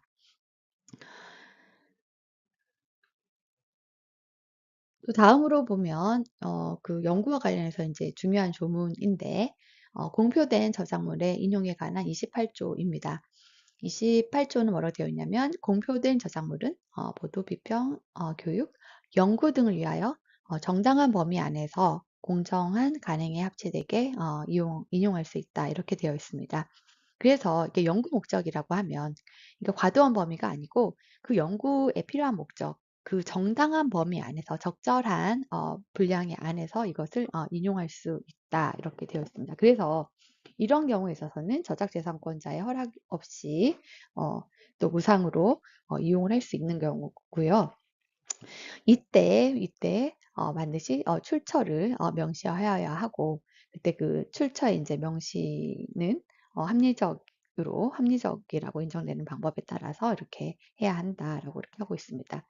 그래서 이제 이 조문이 이제 우리 연구 윤리와 또 맞닿아 있는 조문인 거고, 그리고 만약에 이렇게 출처 표시를, 그러니까 정당한 범위 안에서 이용을 하면 그것은 이제 저작권 침해가 문제가 발생을 하지 않고, 만약에 정당한 범위를 벗어나면 그 경우에 있어서는 허락을 받아야 되고, 허락을 받지 않으면 그 저작권 침해가 되는 거고, 그 다음에 이제 정당한 범위 안에서 이용이다라고 해서 저작권 침해는 문제가 안 되지만, 만약에 이제 출처 표시를 해야 되는데 출처 표시를 하지 않는다면 어떤 게 되냐? 거기에다 적절하게 출처 표시를 하지 않는다면, 합리적인 방법으로 출처 표시를 하지 않는다면, 그때는 마치 이게 만약에 타인의 어떤 저작물을 만약 자기 것처럼 하려는 의도가 있었고 그렇게 하는 경우라고 한다면 표절이 문제가 되겠습니다. 다음으로 우리 법은 이제 페어 유스, 그러니까 공정 이용에 관한 규정을 두고 있는데, 이것은 이제 저작권 제한에 있어서 어떤 그 일반적 보충적인 규정이라고 할 수 있습니다. 그래서 각각의 어떤 개별적인 상황에 따라서 저작권 제한 사유를 열거를 하고 있고, 만약에 이제 이러한 것들을 다 이제 포섭하지 못하는 개별 상황이 발생을 한다라고 하면, 이렇게 일반 조항에 의해서 이런 그 저작권 침해가 되지 않도록 이러한 일반적인 보충적인 규정도 두고 있습니다. 자, 그럼 다음으로 연구 윤리와 연구 부정행위에 대해서 보도록 하겠습니다. 이게 뭐 연구 윤리란 어떤 그런 그 뭐 보편적이고 만약에 넓은 의미에서 본다라고 하면 어, 어떤 연구 실무에 지침이 되는 어, 뭐 윤리 규칙, 도덕 규칙이라고 할 수 있죠. 그래서 이것은 지키면 윤리적이고 도덕적이고, 지키지 않으면 비윤리적이고 비도덕적이 되는 것이죠. 그래서 그러한 의미에서 이것은 법적인 의무와 구별이 됩니다. 하지만 어떤 그런 연구윤리 위반 행위가 그 동시에 어떤 법의 위반 행위가 될 수가 있는 거죠. 뭐 그러한 경우가, 이게 어떤 위반 행위를 했는데 그것이 저작권법 위반 행위가 될 수도 있고, 개인정보보호법 위반 행위가 될 수 있고, 어떤 경우에 있어서는 형법 위반이 될 수도 있는 겁니다. 그리고 또 오늘날 또 연구 윤리는 윤리의 영역이긴 하지만 또 입법을 해서 또 약간 법제화되는 경향에 있습니다. 그리고 연구 윤리를 위반하는 행위가 바로 연구 부정행위가 되는 것이죠. 그리고 제가 잠깐 연구 윤리, 그러니까 본래 윤리의 영역에 있는 것인데, 이것도 오늘날 법제화되는 현상이 있다고 말씀을 드렸습니다. 음, 우리나라의 경우 예컨대 교육부 훈령인 연구윤리 확보를 위한 지침에서 연구 부정행위에 대한 유형을 이렇게 나누고 그것을 정의하고 있고요. 또 뒤에서 또 같이 언급하겠지만 국가연구개발혁신법에서도 연구 부정행위에 대해 유형을 나누고 규정을 두고 있습니다. 이 연구윤리 확보를 위한 지침에서 이렇게 위조 변조, 표절, 뭐 부당한 저자 표시, 어, 부당한 중복 제재 이렇게 등등 이렇게 규정을 두고 있는데 특히 이제 이 앞서 말했던 위변조, 표절, 부당한 저자 표시, 부당한 중복 게재, 부당한 중복 게재는 일종의 이제 자기 표절로 가서 이제 표절로 영역으로도 볼 수 있는데 어쨌든 이런 것들을 사례로 보도록 하겠습니다. 먼저 표절입니다. 표절은 무엇인가? 표절은 블랙슬로우 딕셔너리, 그러니까 미국에서 가장 권위 있는 법학 사전이다라고 할 수 있는데 법률 용어 사전이다라고 할 수 있는데요. 이것은 표절을 타인의 독창적인 아이디어나 창의적인 표현, 그 창의적인 표현은 무엇인가요? 저작물이죠. 그것을 그 타인의 것임을 알면서 의도적으로 자신의 것인 양 발표하는 것을 바로 표절이다라고 정의를 하고 있습니다. 음, 차이는 우리 그 저작권법은 창의적인 표현을 보호하는 것이고 아이디어는 보호하지 않습니다. 그런데 이 표절의 영역에서는 일반적인 아이디어는 아니지만 독창적인 아이디어라고 한다면 그것도 표절의 대상이 될 수 있음을 알 수 있네요. 그러니까 그러한 점에서 차이가 있고요.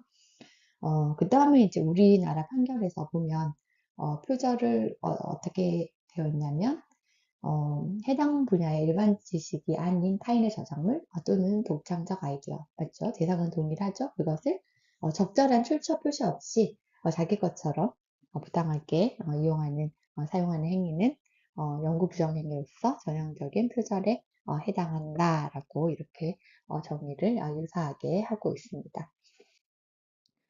어, 아까 여기서 이제 앞서 이제 법원에서 앞서 말했던 거는 이렇게 타인 표절의 경우에 대해서 그런 그 표절의 정의에 넣고 있는데 음, 이 판례에서 우리나라 대법원 판례에서 보면 어떤 경우에 타인 표절이 발생하는가라고 보면 뭐 예컨대 이제 뭐 서문이나 상고문헌에서 포괄적 개괄적으로 어, 그 피인용물을 표시했다 하더라도, 그랬다 하더라도, 어, 이게 개별적인 그 본문의 내용에서, 구체적인 내용에 대해서 그 출처 표시를 하지 않음으로써 타인의 그 저술과 자신의 저술을 구별할 수 없도록, 그러니까 결국 뭐예요? 다 저자의 저술처럼 그렇게 보일 수 있겠죠.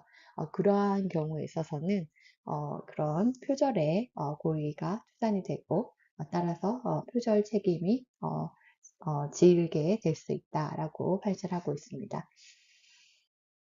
일반적으로 표절이라고 할 때는 타인 표절을 얘기하는데 자기 표절도 발생하는 경우가 있습니다.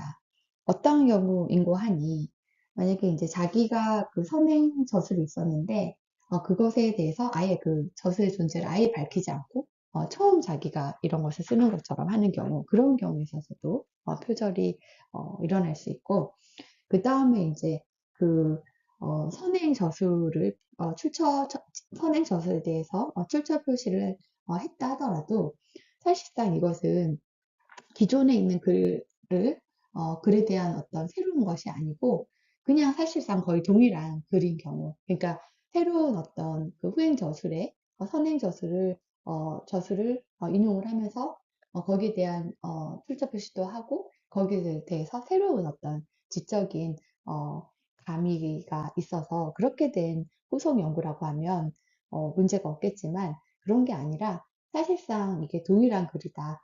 이러한 경우에 있어서는 어, 자기 표절로 문제가 될 수 있다라고 우리 대법원에서 판시한 바가 있습니다. 자, 그러면 연구윤리 확보를 위한 지침에서는 어떻게 정의하고 있는지 보면 마찬가지로 연구윤리 확보를 위한 지침에서 이 표절은 그러니까 타인 표절에 대해서 그러니까 타인의 독창적 아이디어 또는 창작물을 적절한 출처 표시 없이 어, 이용함으로써 제3자에게 그 창작물이 타인이 아니라 자신의 창작물처럼 인식하게 하는 행위라고 이렇게 하고 있고, 구체적으로 이러한 예를 들고 있네요. 그래서 뭐 타인의 연구 내용 전부 또는 일부를 출처 표시하지 않고 이용하는 것. 그 다음에 이제 그 타인의 저작물을 일종의 이제 그 패러프레이징, 그 일부를 이렇게 단어나 문장 구조 일부를 변형하면서 사실상 이제 그것을 그렇게 하는 경우에도 출처 표시를 해야 되는데 출처 표시하지 않는 경우. 그 다음에 이제 독창적인 아이디어, 타인의 독창적인 아이디어를 이용하면서 그것에 대해서 누구누구의 아이디어다라고 출처 표시를 하지 않는 경우.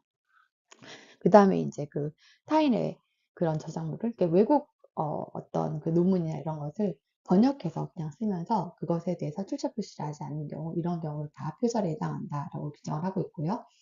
그 다음에 이제 이 부당한 중복 기재는, 그러니까 일종의 이제 그 자기 표절, 그러니까 자신의 이제 연구와 동일 또는 실질적으로 유사한 저작물을 출처 표시 없이 그대로 게재하고 거기에 대해서 이제 뭐 거기에 따라 어떤 뭐 보상이나 승진하거나 뭐 그런 경우에 있어서 이런 경우에도 그 부당한 이런 경우는 부당한 중복 게재라는 연구 부정 행위에 해당한다라고 했는데, 이런 경우는 일종의 자기 표절에 해당하는 경우이고요.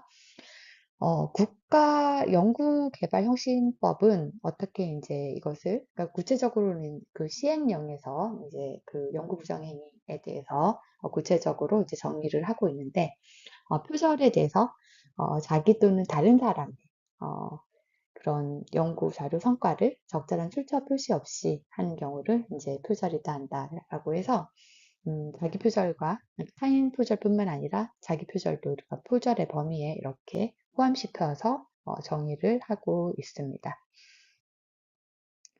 자, 제가 앞서 이렇게 연구윤리와 저작권 침해는 완전히 동일한 개념은 아니다. 그래서 표절과 저작권 침해는 완전히 동일한 개념은 아니다. 이렇게 말씀을 드렸습니다. 그래서 많은 경우는 표절이자 이렇게 그 저작권 침해, 교집합이 되는 부분, 이런 경우가 많이 있겠지만, 어떤 경우는 표절이긴 하지만 저작권 침해는 아닌 경우가 있고, 또 어떤 경우는 저작권 침해이긴 하지만 표절이 아닌 경우도 있을 수가 있습니다. 자, 그러면 그 연구 부정 행위와 저작권 침해를 약간 구별하는 의미에서 저작권 침해란 무엇인가? 이걸 먼저 보도록 하겠습니다. 음, 저작권 침해라고 하는 것은 뭐냐면, 저작권자의 허락 없이 저작물을 이용하거나, 이제 이 경우는 이제 재산권 침해의 경우를 얘기하고요. 그 재산권자의 허락 없이 저작물을 이용하는 경우, 그것을 이제 경제적으로 이용하는 경우, 저작권 침해가 될 수 있고, 또는 저작자의 인격권을 침해하는 경우, 그러니까 저작 인격권을 침해하는 경우에도 임의하는 방법으로 저작물을 이용하는 경우에도 저작권 침해가 되는 것입니다. 그러한 경우에 민사적 또는 이제 형사적인 제재가 주어질 수 있습니다. 그러면 우리가 이제 예시를 통해 가지고 이 경우는 저작권 그 침해이면서 연구윤리 위반이 같이 되는 예를 이제 먼저 한번 보도록 하겠습니다. 이거는 이제 의학 박사 학위 논문 사건인데요. 이 사실관계는 이렇습니다. A라는 사람이 이제 의학 그 박사 학위 논문을 쓰고 난 다음에 이제 이것을 그 자신을 이제 제일 저자, 그다음에 글신 저자로 하고 B를 공동 저자로 해서 이제 그 국내 학술지에 이제 투고를 해서 이제 게재하기로 된 것입니다. 그런데 이 B가 자기 마음대로 그 글신 저자를 A에서 B로 바꾸어서 결과적으로 이게 이제 이 B를 교신 저자로 하는 해서 이제 이 논문이 국내 학술지에 발표가 되었습니다. 그러면 이제 이때 만약에 문제는 A는 B에 대해서 저작 인격권 침해를 주장을 하는데요. 그러니까 저작권 침해를 주장하는데 그 중에 이제 이유가 저작 인격권이 침해됐다라고 주장을 하는 겁니다. 그럼 이 경우에 B는 A의 어떤 저작 인격권을 침해하였는가라고 보면 앞서 저작 인격권을 제가 이제 공표권, 그 다음에 성명 표시권, 그 다음에 이제 동일성 유지권, 이렇게 세 가지가 있다라고 했죠. 근데 여기서 A는 뭐죠? 어, 학술지에 자신의 논문을 발표하기로 한 거잖아요. 그러니까 공표권 침해는 없고, 그 다음에 이 논문의 내용이 왜곡되거나 변경된 바가 없기 때문에 동일성 유지권 침해도 없고, 근데 여기서 뭐죠? 원래 A는 자신이 제일 저자일 뿐만 아니라 교신 저자라고 주장하고 그것을 표시할 권리가 있는데 B에 의해서 그것이 좌절이 된 것이죠. 그래서 이런 경우는 바로 어, 저자 인격권 중에 성명 표시권이 침해된 경우다라고 하겠습니다. 이러한 경우는 저작권법으로는 성명 표시권이 침해된 것이지만 어, 저자 표시가 연구윤리 관점에서 보면 부당한 저자 표시의 경우로 볼 수가 있겠죠. 같은 사안인데 이번에는 뭐였냐면 이 B가 A에게 A의 박사 학위 논문을 영문으로 번역을 해서 외국 학술지에 게재하자라고 했습니다. 그런데 이제 A는 이것을 거절했죠. 그런데 B가 A의 동의를 받지 않고 자기가 몰래 이 논문을 영문으로 번역을 해서 A를 아예 저자 명단에서 제외하고 제외시키고 외국 학술지에 투고를 해서 이 논문이 이제 B의 논문으로 해서 등재가 되었습니다. 그러면 이때 B는 A의 어떠한 저작권을 침해했을까? 여기서 보면 일단은 이미 이 논문은 공문으로 이미 한번 발표가 됐고 그래서 이제 공표권이 문제가 되는 사안은 아니었는데 여기서 성명 표시권은 문제가 될 수 있죠. 왜냐하면 외국에서 발표를 했을 때 이때 뭐예요? 사실은 이 논문의 저자는 누군가요? 그 제일 저자와 교신 저자는 A여야 하잖아요. 근데 이게 B로 됐기 때문에 성명 표시권이 침해가 된 거고 그 다음으로는 뭐죠? 이 영어로 번역해서 발표하는 것에 동의를 하지 않았단 말이에요. 그래서 그 부분에 대해서는 바로 2차적 저작물 작성권 침해가 되겠습니다. 그래서 이 경우에 이러한 문제가 되고 마찬가지로 연구윤리도 같이 위배가 되는 연구 부정행위에 해당이 되는 그런 경우라고 할 수 있습니다. 자, 그러면 일단 이번에서는 표절과 저작권 침해가 어떻게 다른지 구체적인 사례를 통해서 한번 보도록 하겠습니다. 이 사례는 이번에 볼 사례는 저작권 침해는 아니지만 표절에 해당되는 경우입니다. 음, 제가 제목을 학위 논문 부정 또는 하자로 해고된 연구원 사건이라고 이름을 붙였는데요. 현재 관계는 이렇습니다. B가 A 대학에서 박사학위를 받았고 박사 자격으로 C 연구기관의 연구원으로 채용이 됐습니다. 그런데 B의 박사학위 논문에 대해서 그 후에 표절 의혹이 제기되었는데 그 의혹이 뭔고 하니 B의 박사학위 논문에서 지도교수 D의 저서를 적절한 출처 표시 없이 사용을 했다는 것입니다. 그러면 여기서 한번 문제를 내겠습니다. 만약에 지도교수 D가 자신의 지도제자 B가 자신의 저서를 출처 표시하지 않고 인용하는 것에 동의했다라고 한다면 이때 그러면 표절 그 여부가 달라질까요?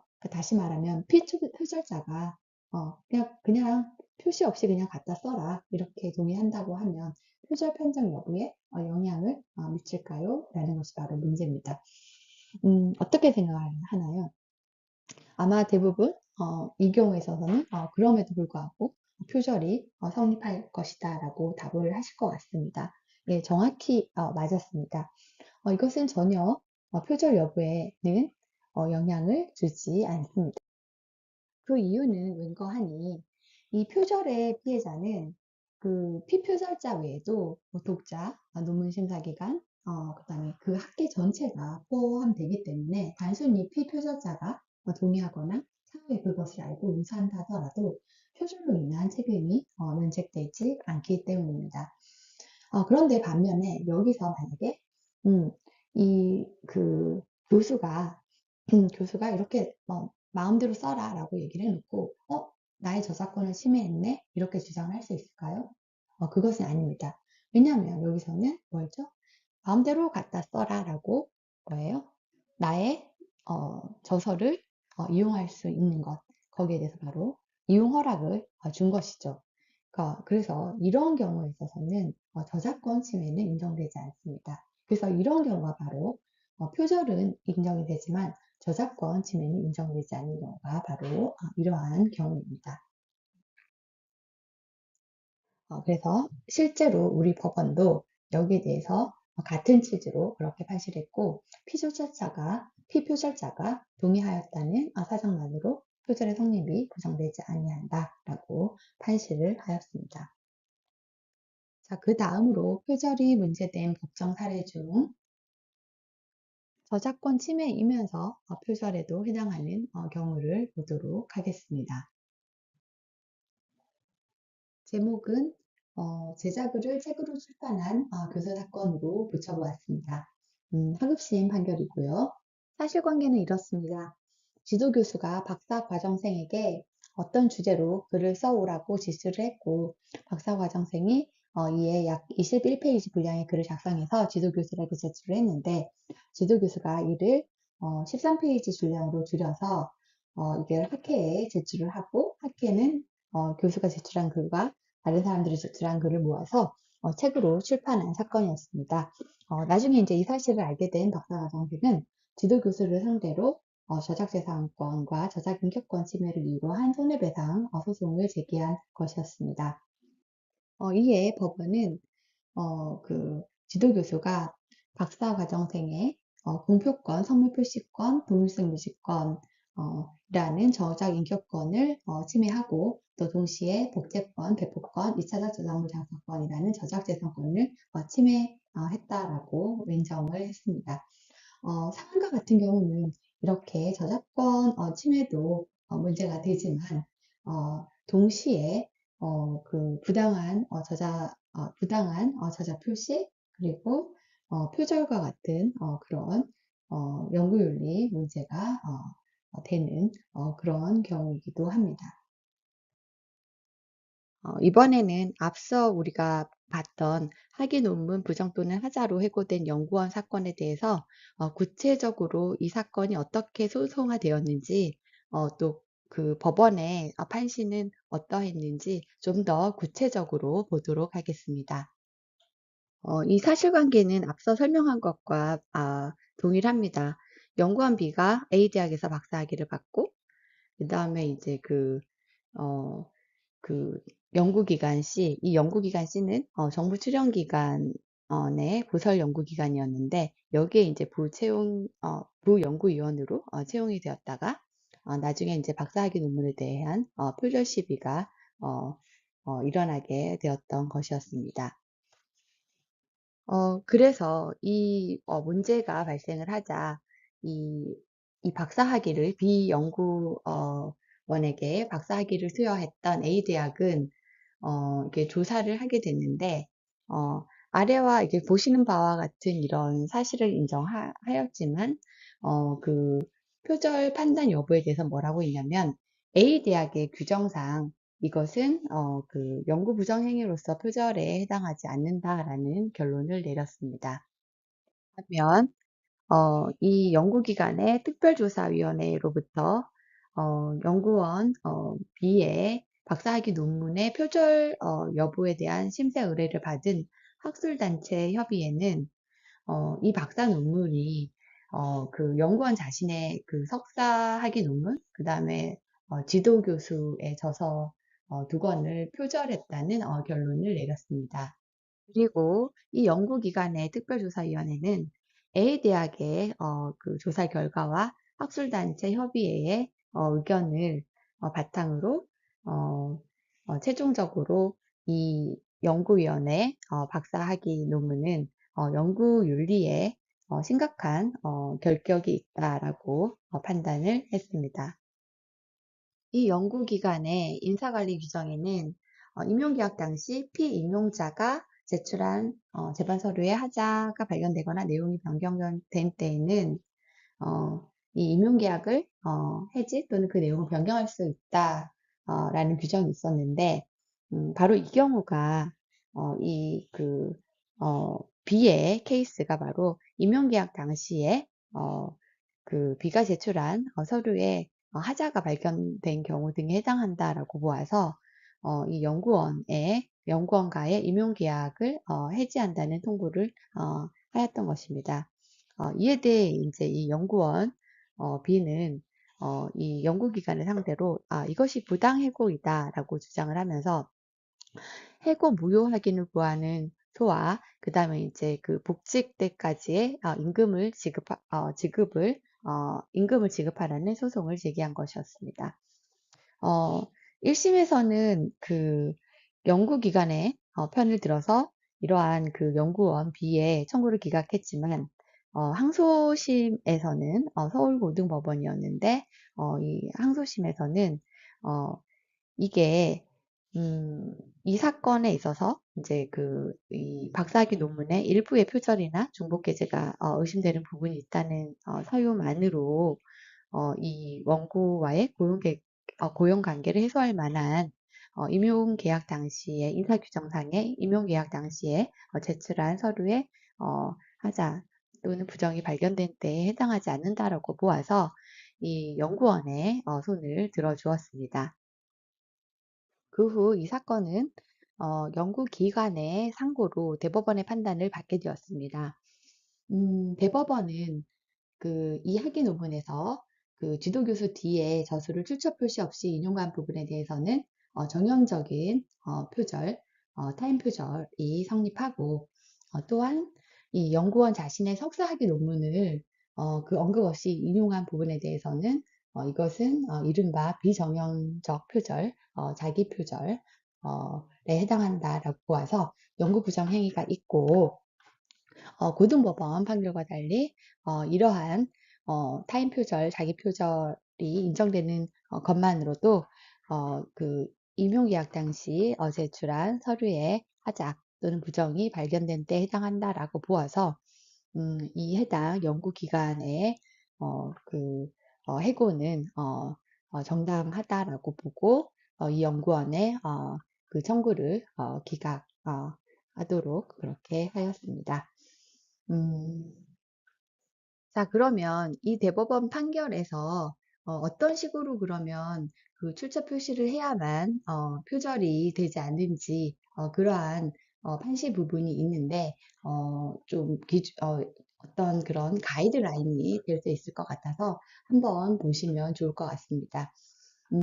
이 판시에서는 어떤 판시가 있었냐면 우리가 이제 그 외국 문헌을 뭐 직접 번역해서 이제 인용하는 경우에 있어서는 그 해당 외국 문헌을 그 출처로 표시해야 되고 또 어떤 경우에 있어서는 그 외국 문헌이 있고 또 그 외국 문헌을 번역한 2차 자료가 있잖아요. 그래서 그 2차 자료를 인용하는 경우에 있어서는 그 해당 원 문헌이 외국 문헌과 번역물을 그 2차 출처로 모두 표시해야 된다. 이렇게 언급하고 있고요. 타인의 저술을 인용하는 경우에 있어서는 합리적인 방법으로 출처 표시를 할 의무가 있는데요. 여기서는 그렇지 못한 경우, 그래서 정형적인 표절, 타인 표절이 성립할 수 있는 경우에 대한 판시인데 이 부분은 우리가 앞서 사실 보았었기 때문에 따로 반복하진 않고 한번 쭉 읽어보시면 될 것 같습니다. 이 부분은 자기 표절이 성립될 수 있는 경우의 판시이고 마찬가지로 우리가 앞서 이미 한번 보았던 부분이기 때문에 반복하지는 않겠습니다. 이 대법원 시점은 그 밖에도 표절과 관련된 중요한 지침이 되는 판시를 내렸는데 여기서 보는 바와 같이 표절 여부의 판단 시기와 기준에 관한 것도 그러한 것입니다. 어떤 논문이 표절이 문제가 될 때, 실제로 이 논문이 작성 시기와 표절 여부의 판단이 이제 판정이 내려지는 그런 시기에 이제 간격이 존재하는 경우가 있을 수 있잖아요. 뭐 논문을 쓰고 학위를 받은 것은 뭐 2024년인데 나중에 이 논문이 실제로 이제 표절 여부가 문제되는 경우는 뭐 10년 뒤가 될 수도 있고 뭐 어떤 경우는 뭐 20년 뒤가 될 수도 있겠죠. 그래서 그러한 경우에 이 표절 여부의 판단 시점은 표절 여부의 판정 시점이 아니고 이 논문의 작성 시점에 연구 윤리에 따라 표절 여부를 판단해야 한다는 것이고, 그때의 이 연구 윤리는 특정한 어떤 성문 규정, 에 구속되는 것이 아니라 그냥 그 당시에 그 논문이 작성될 시점에 보편적이고 통상적인 꼭 이렇게 어떠한 성문의 것이 아니다 하더라도 그러한 연구 윤리다라고 여기서 판시하고 있습니다.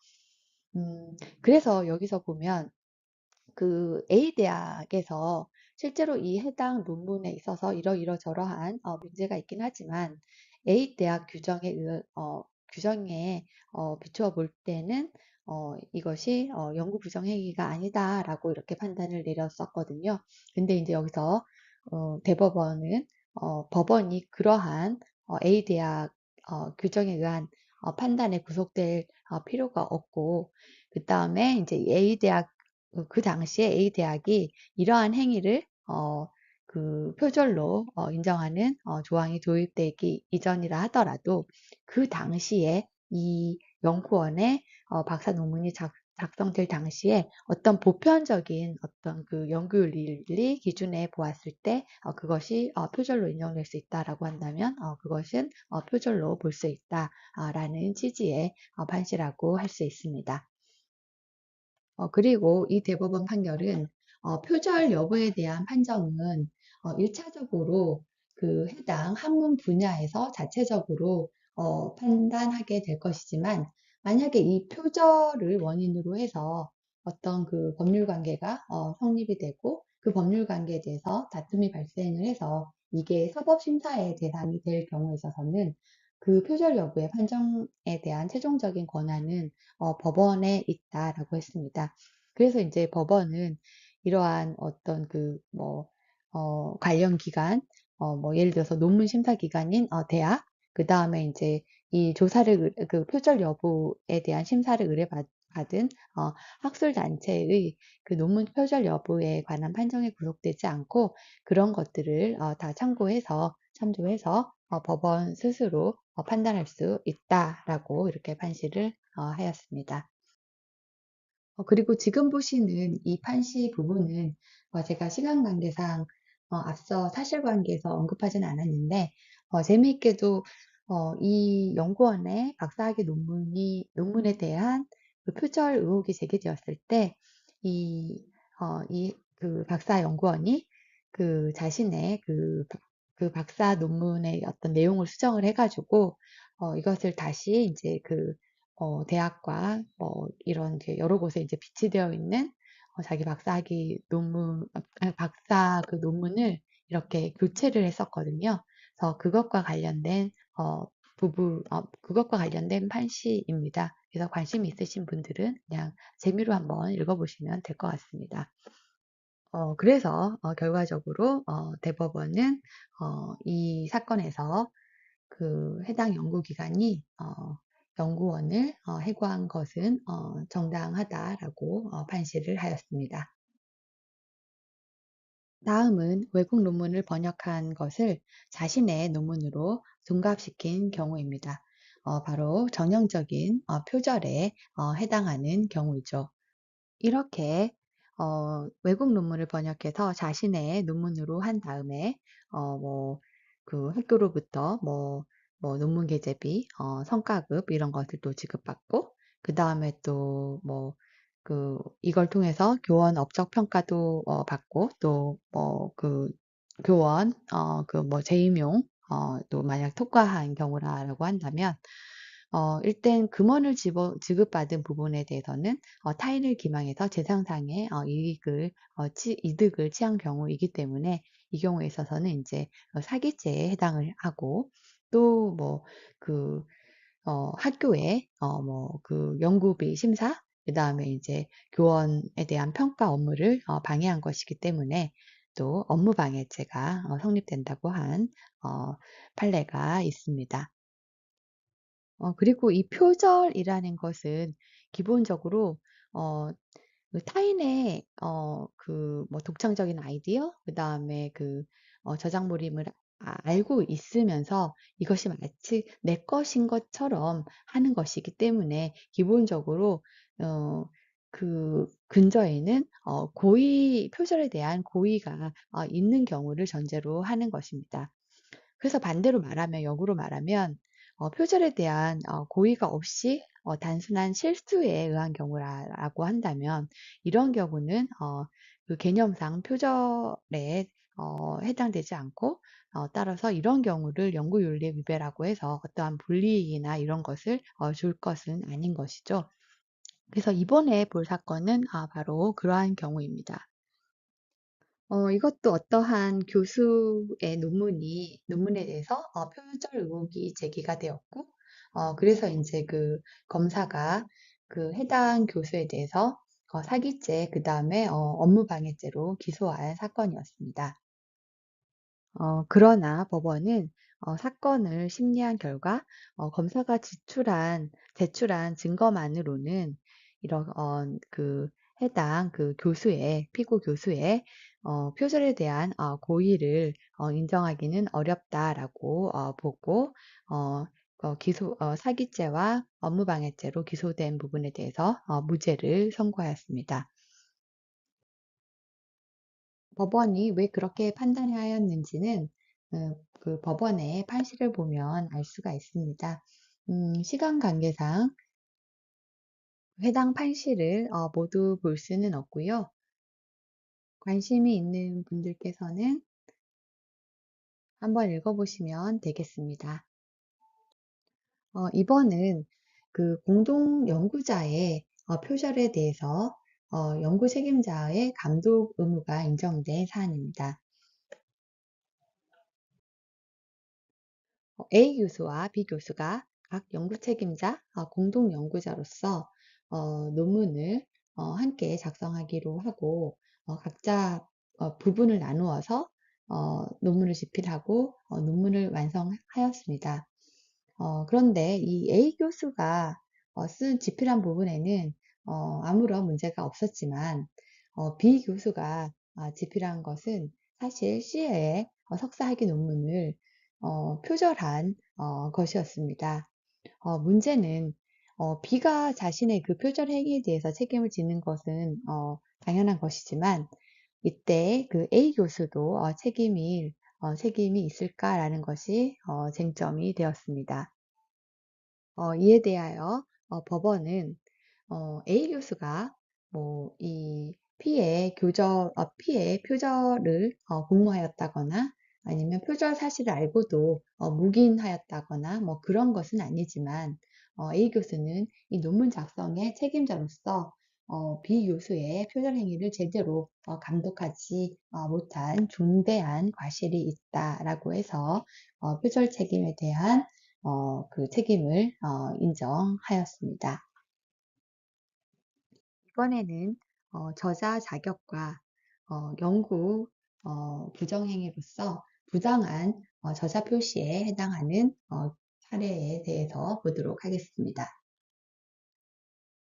연구윤리 확보를 위한 지침은 부당한 저자 표시에 대해서 연구 내용 또는 결과에 대한 공헌 또는 기여가 없음에도 저자 자격을 부여하는 경우, 역으로 공헌 또는 기여가 있음에도 저자 자격을 부여하지 않는 경우, 그리고 예컨대 지도 학생의 학위 논문을 학술지 등의 지도 교수의 단독 명의로 게재 발표하는 경우 이런 경우가 부당한 저자 표시에 해당한다라고 하고 있고 국가연구개발혁신법 시행령에서 또 부당한 저자 표시에 대해서 같은 취지의 규정을 두고 있습니다. 그러면 저자 자격 또는 부당한 저자 표시가 문제된 법정 사례를 보도록 하겠습니다. 국제저명 학술지 논문 공동저자 등재 요구 사건입니다. B 연구원은 A 교수의 지도하에 어떤 연구를 수행한 자입니다. A 교수는 관련 기술을 발견하고 이 연구에 필요한 모든 구상을 마친 후에 이 연구를 수행하면서 이 연구의 전 과정을 총괄하고 B 연구원의 역할은 A 교수로부터 전달받은 구체적인 지시와 실험 조건에 따라서 그 실험을 실시하고 그 결과물을 A에게 전달하는 형태로 이 연구에 참여했던 것이었습니다. 이후 이 A 교수는 이 연구 결과에 대한 논문을 국제 저명 학술지에 게재를 하게 되었는데, 이때 비연구원을 공동 저자로 등재하지 않고 사사의 대상으로만 지정하였습니다. 이에 비연구원은 A 교수가 자신을 공동 저자로 등재하지 않은 것에 불만을 품고 A 교수가 자신의 연구 결과물을 빼앗았다라는 취지의 글을 인터넷에 올렸습니다.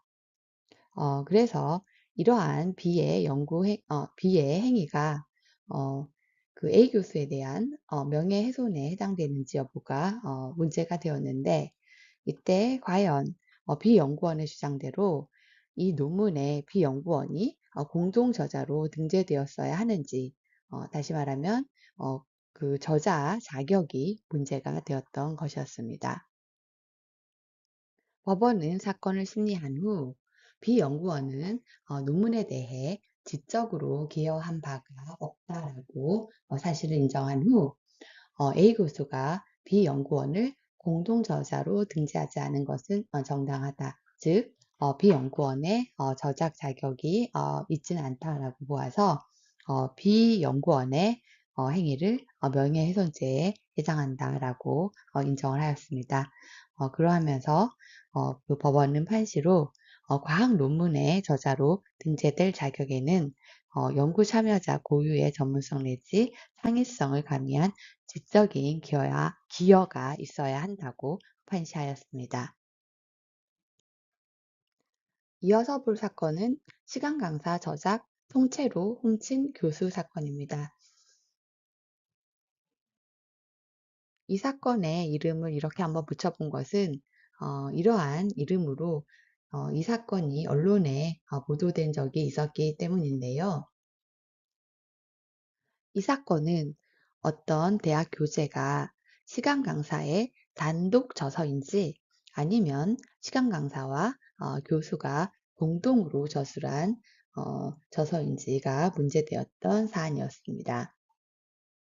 사건을 조사한 검사는 이것이 시간 강사의 단독 저서로 보고 이를 시간 강사와 자신의 공저로 출판한 대학 교수를 저작권 침해죄로 기소하였습니다.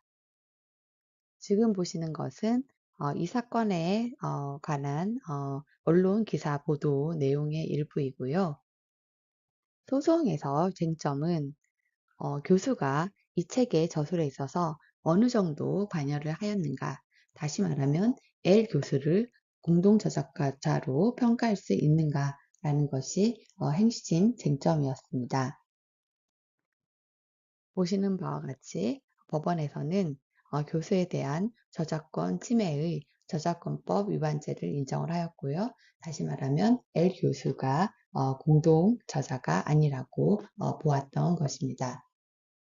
시간 관계상 해당 판결의 판시를 자세히 설명할 수는 없지만, 관심이 있으신 분들은 이 판시의 내용을 한번 읽어보시면 법원이 어떠한 사실을 인정하고 어떠한 이유로 그 피고 교수가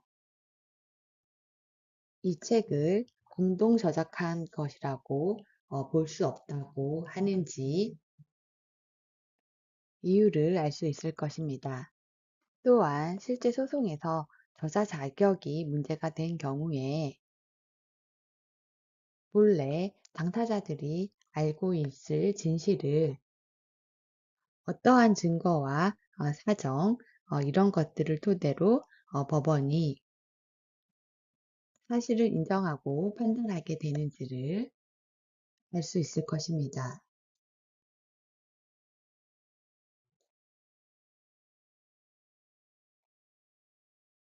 그리고 이 판시에서는 공동저작물과 관련하여 유의미한 판시를 하였는데, 2인 이상이 저작물의 작성에 관여한 경우 그중 창작적인 표현에 기여한 자만이 저작자가 되는 것이고 창작적인 표현에 기여하지 않고 그냥 저작물 작성 과정에서 아이디어나 소재 또는 필요한 자료를 제공하는 등의 관여를 한 사람은 저작물의 저작자가 되는 것은 아니다라고 판시하였습니다.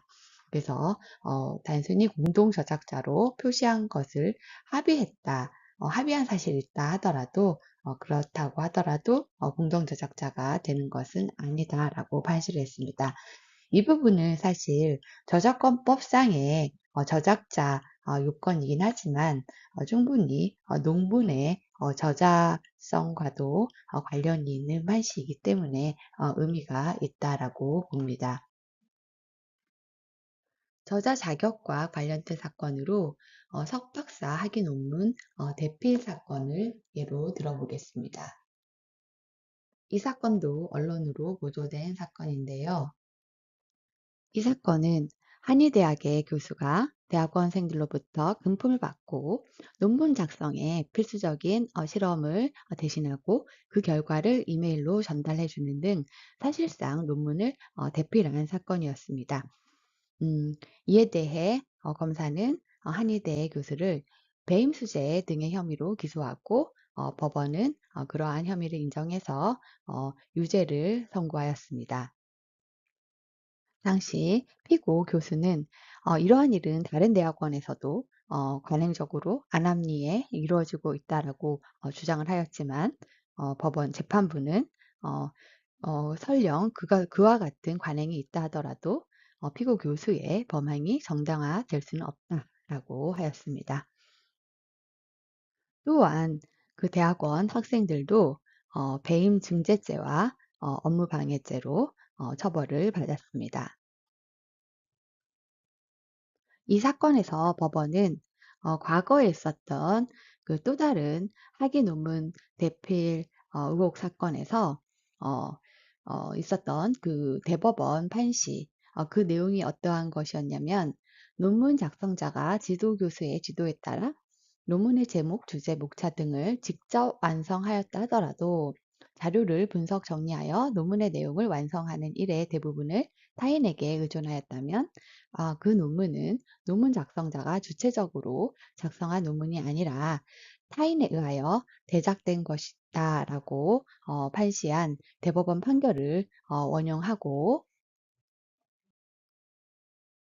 특히 이 사건과 같이 자연과학 논문, 그중 실험 논문의 경우에는 논문을 직접 작성하는 일뿐만 아니라 검증 가능한 실험 방법을 설정하고 그에 따라 실험을 수행해서 데이터를 산출한 다음 그 결과값을 학술적으로 해석하는 과정이 논문 작성에 매우 중요한 일이다라고 판시하면서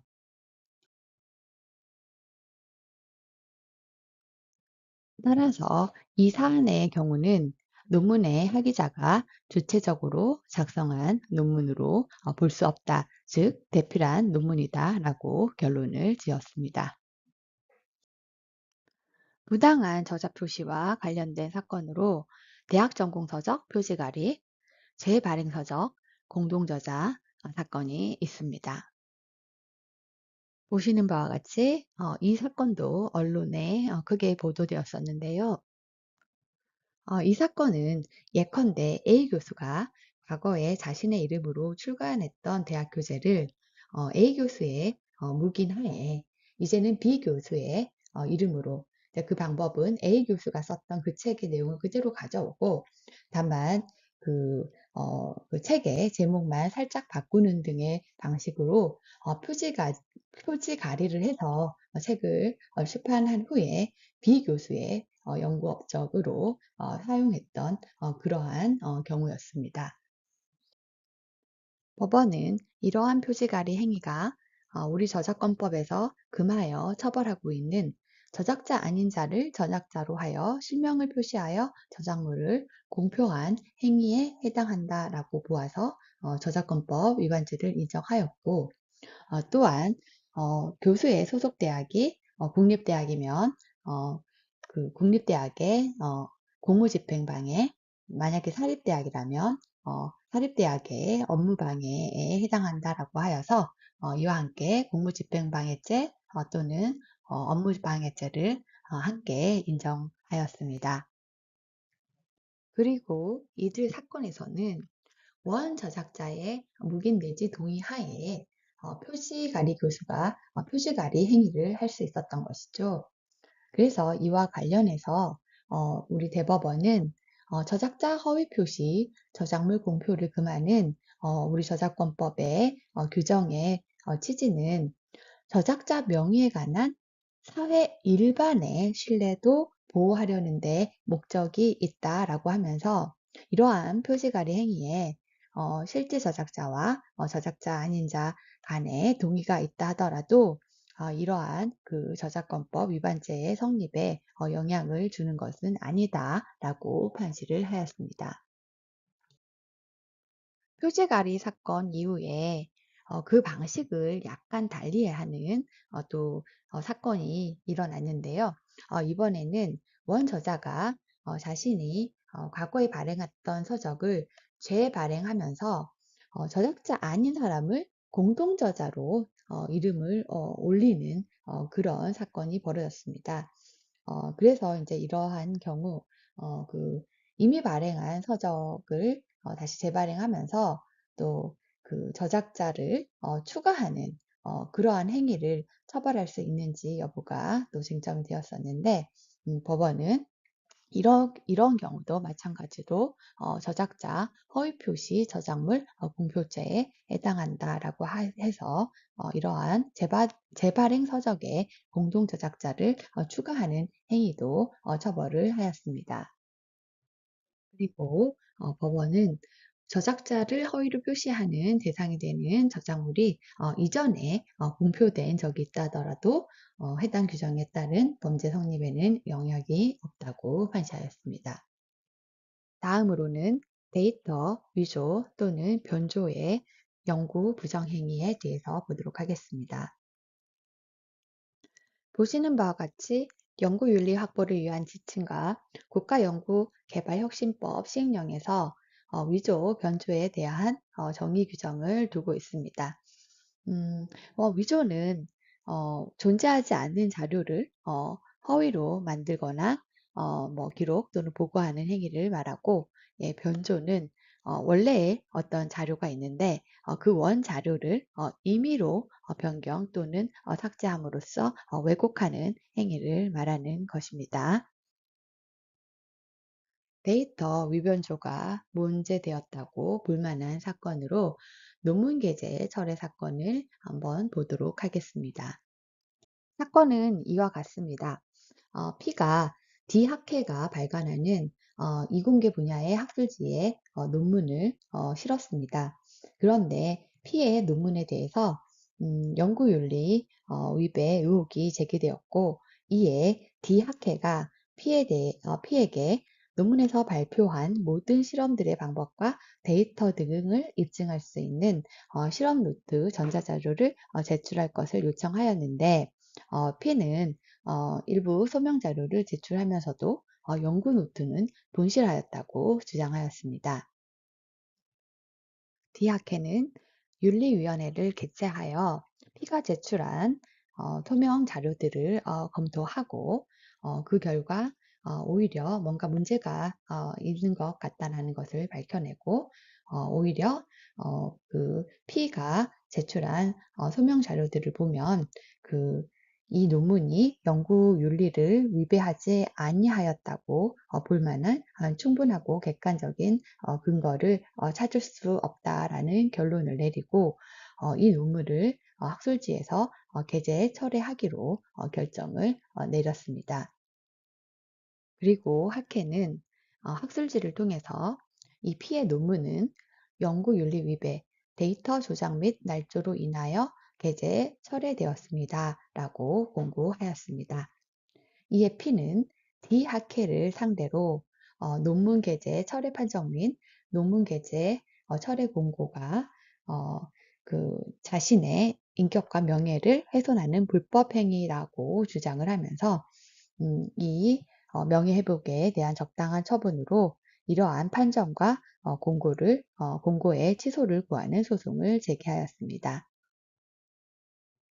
연구 부정 행위의 증명 책임에 관한 디학회의 기준은 피조사자가 윤리위원회에서 요구하는 자료를 고의로 써나가나 제출을 거부하는 등으로 학술 시에 게재된 논문에 연구 부정 행위에 의심이 있다고 볼 만한 경우에는 그러한 연구 부정 행위가 없다는 증명 책임을 피조사자가 져야 한다는 것인데 법원은 이와 같이 학술지에서 어떠한 기준, 논문 게재와 또 논문 철회와 관련된 그런 기준까지 다 포함해서 이러한 기준을 두고 있다라고 한다면 그것은 특별한 사정이 없는 한 존중되어야 하고 또한 이 뒤학회의 그 논문을 게재를 신청한 피해 의사에는 이와 같은 뒤학회의 기준에 동의한다는 의사가 명시적으로 또는 묵시적으로 있는 것이다 라고 그렇게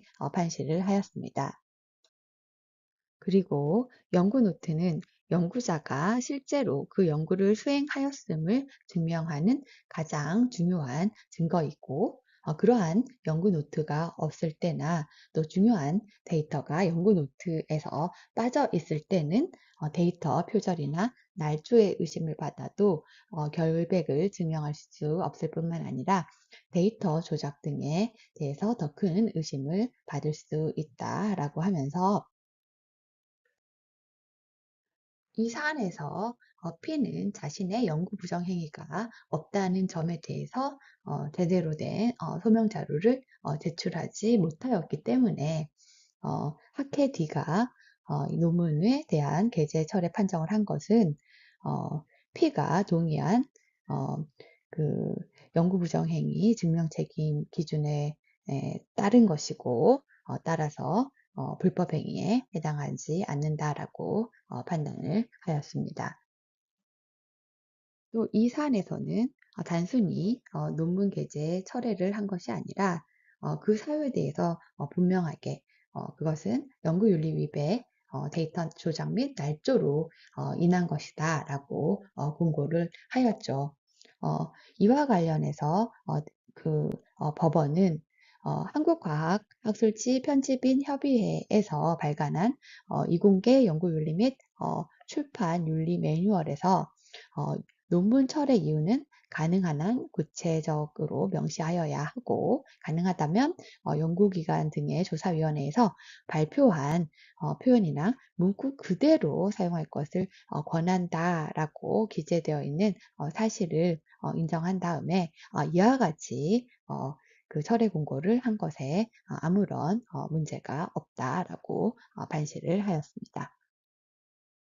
마지막으로 기타 연구 부정 행위에 대해서 보도록 하겠습니다. 연구윤리 확보를 위한 지침은 표절이나 데이터 위변조, 부당한 저자 표시 등과 같은 연구 부정 행위 외에도 그 밖에 각 학문에서 통상적으로 용인되는 범위를 심각하게 벗어나는 행위도 연구 부정 행위에 해당한다라고 규정하고 있습니다. 관련 사건으로 제자에게 자신의 글을 준 교수 사건을 보도록 하겠습니다. 한 국립대학교 교수가 제자에게 자신이 작성한 논문에 초고를 주었고 이 제자는 이 초고에 각주 3개 정도만 추가하는 정도의 수정을 가해서 학회의 학술 대회보에 자신을 저자로 하여 제출했고 이것이 게재가 되었습니다. 그 이후에 이 교수는 제자에게 주었던 자신의 논문의 초고를 수정해서 학회지에 게재하였습니다.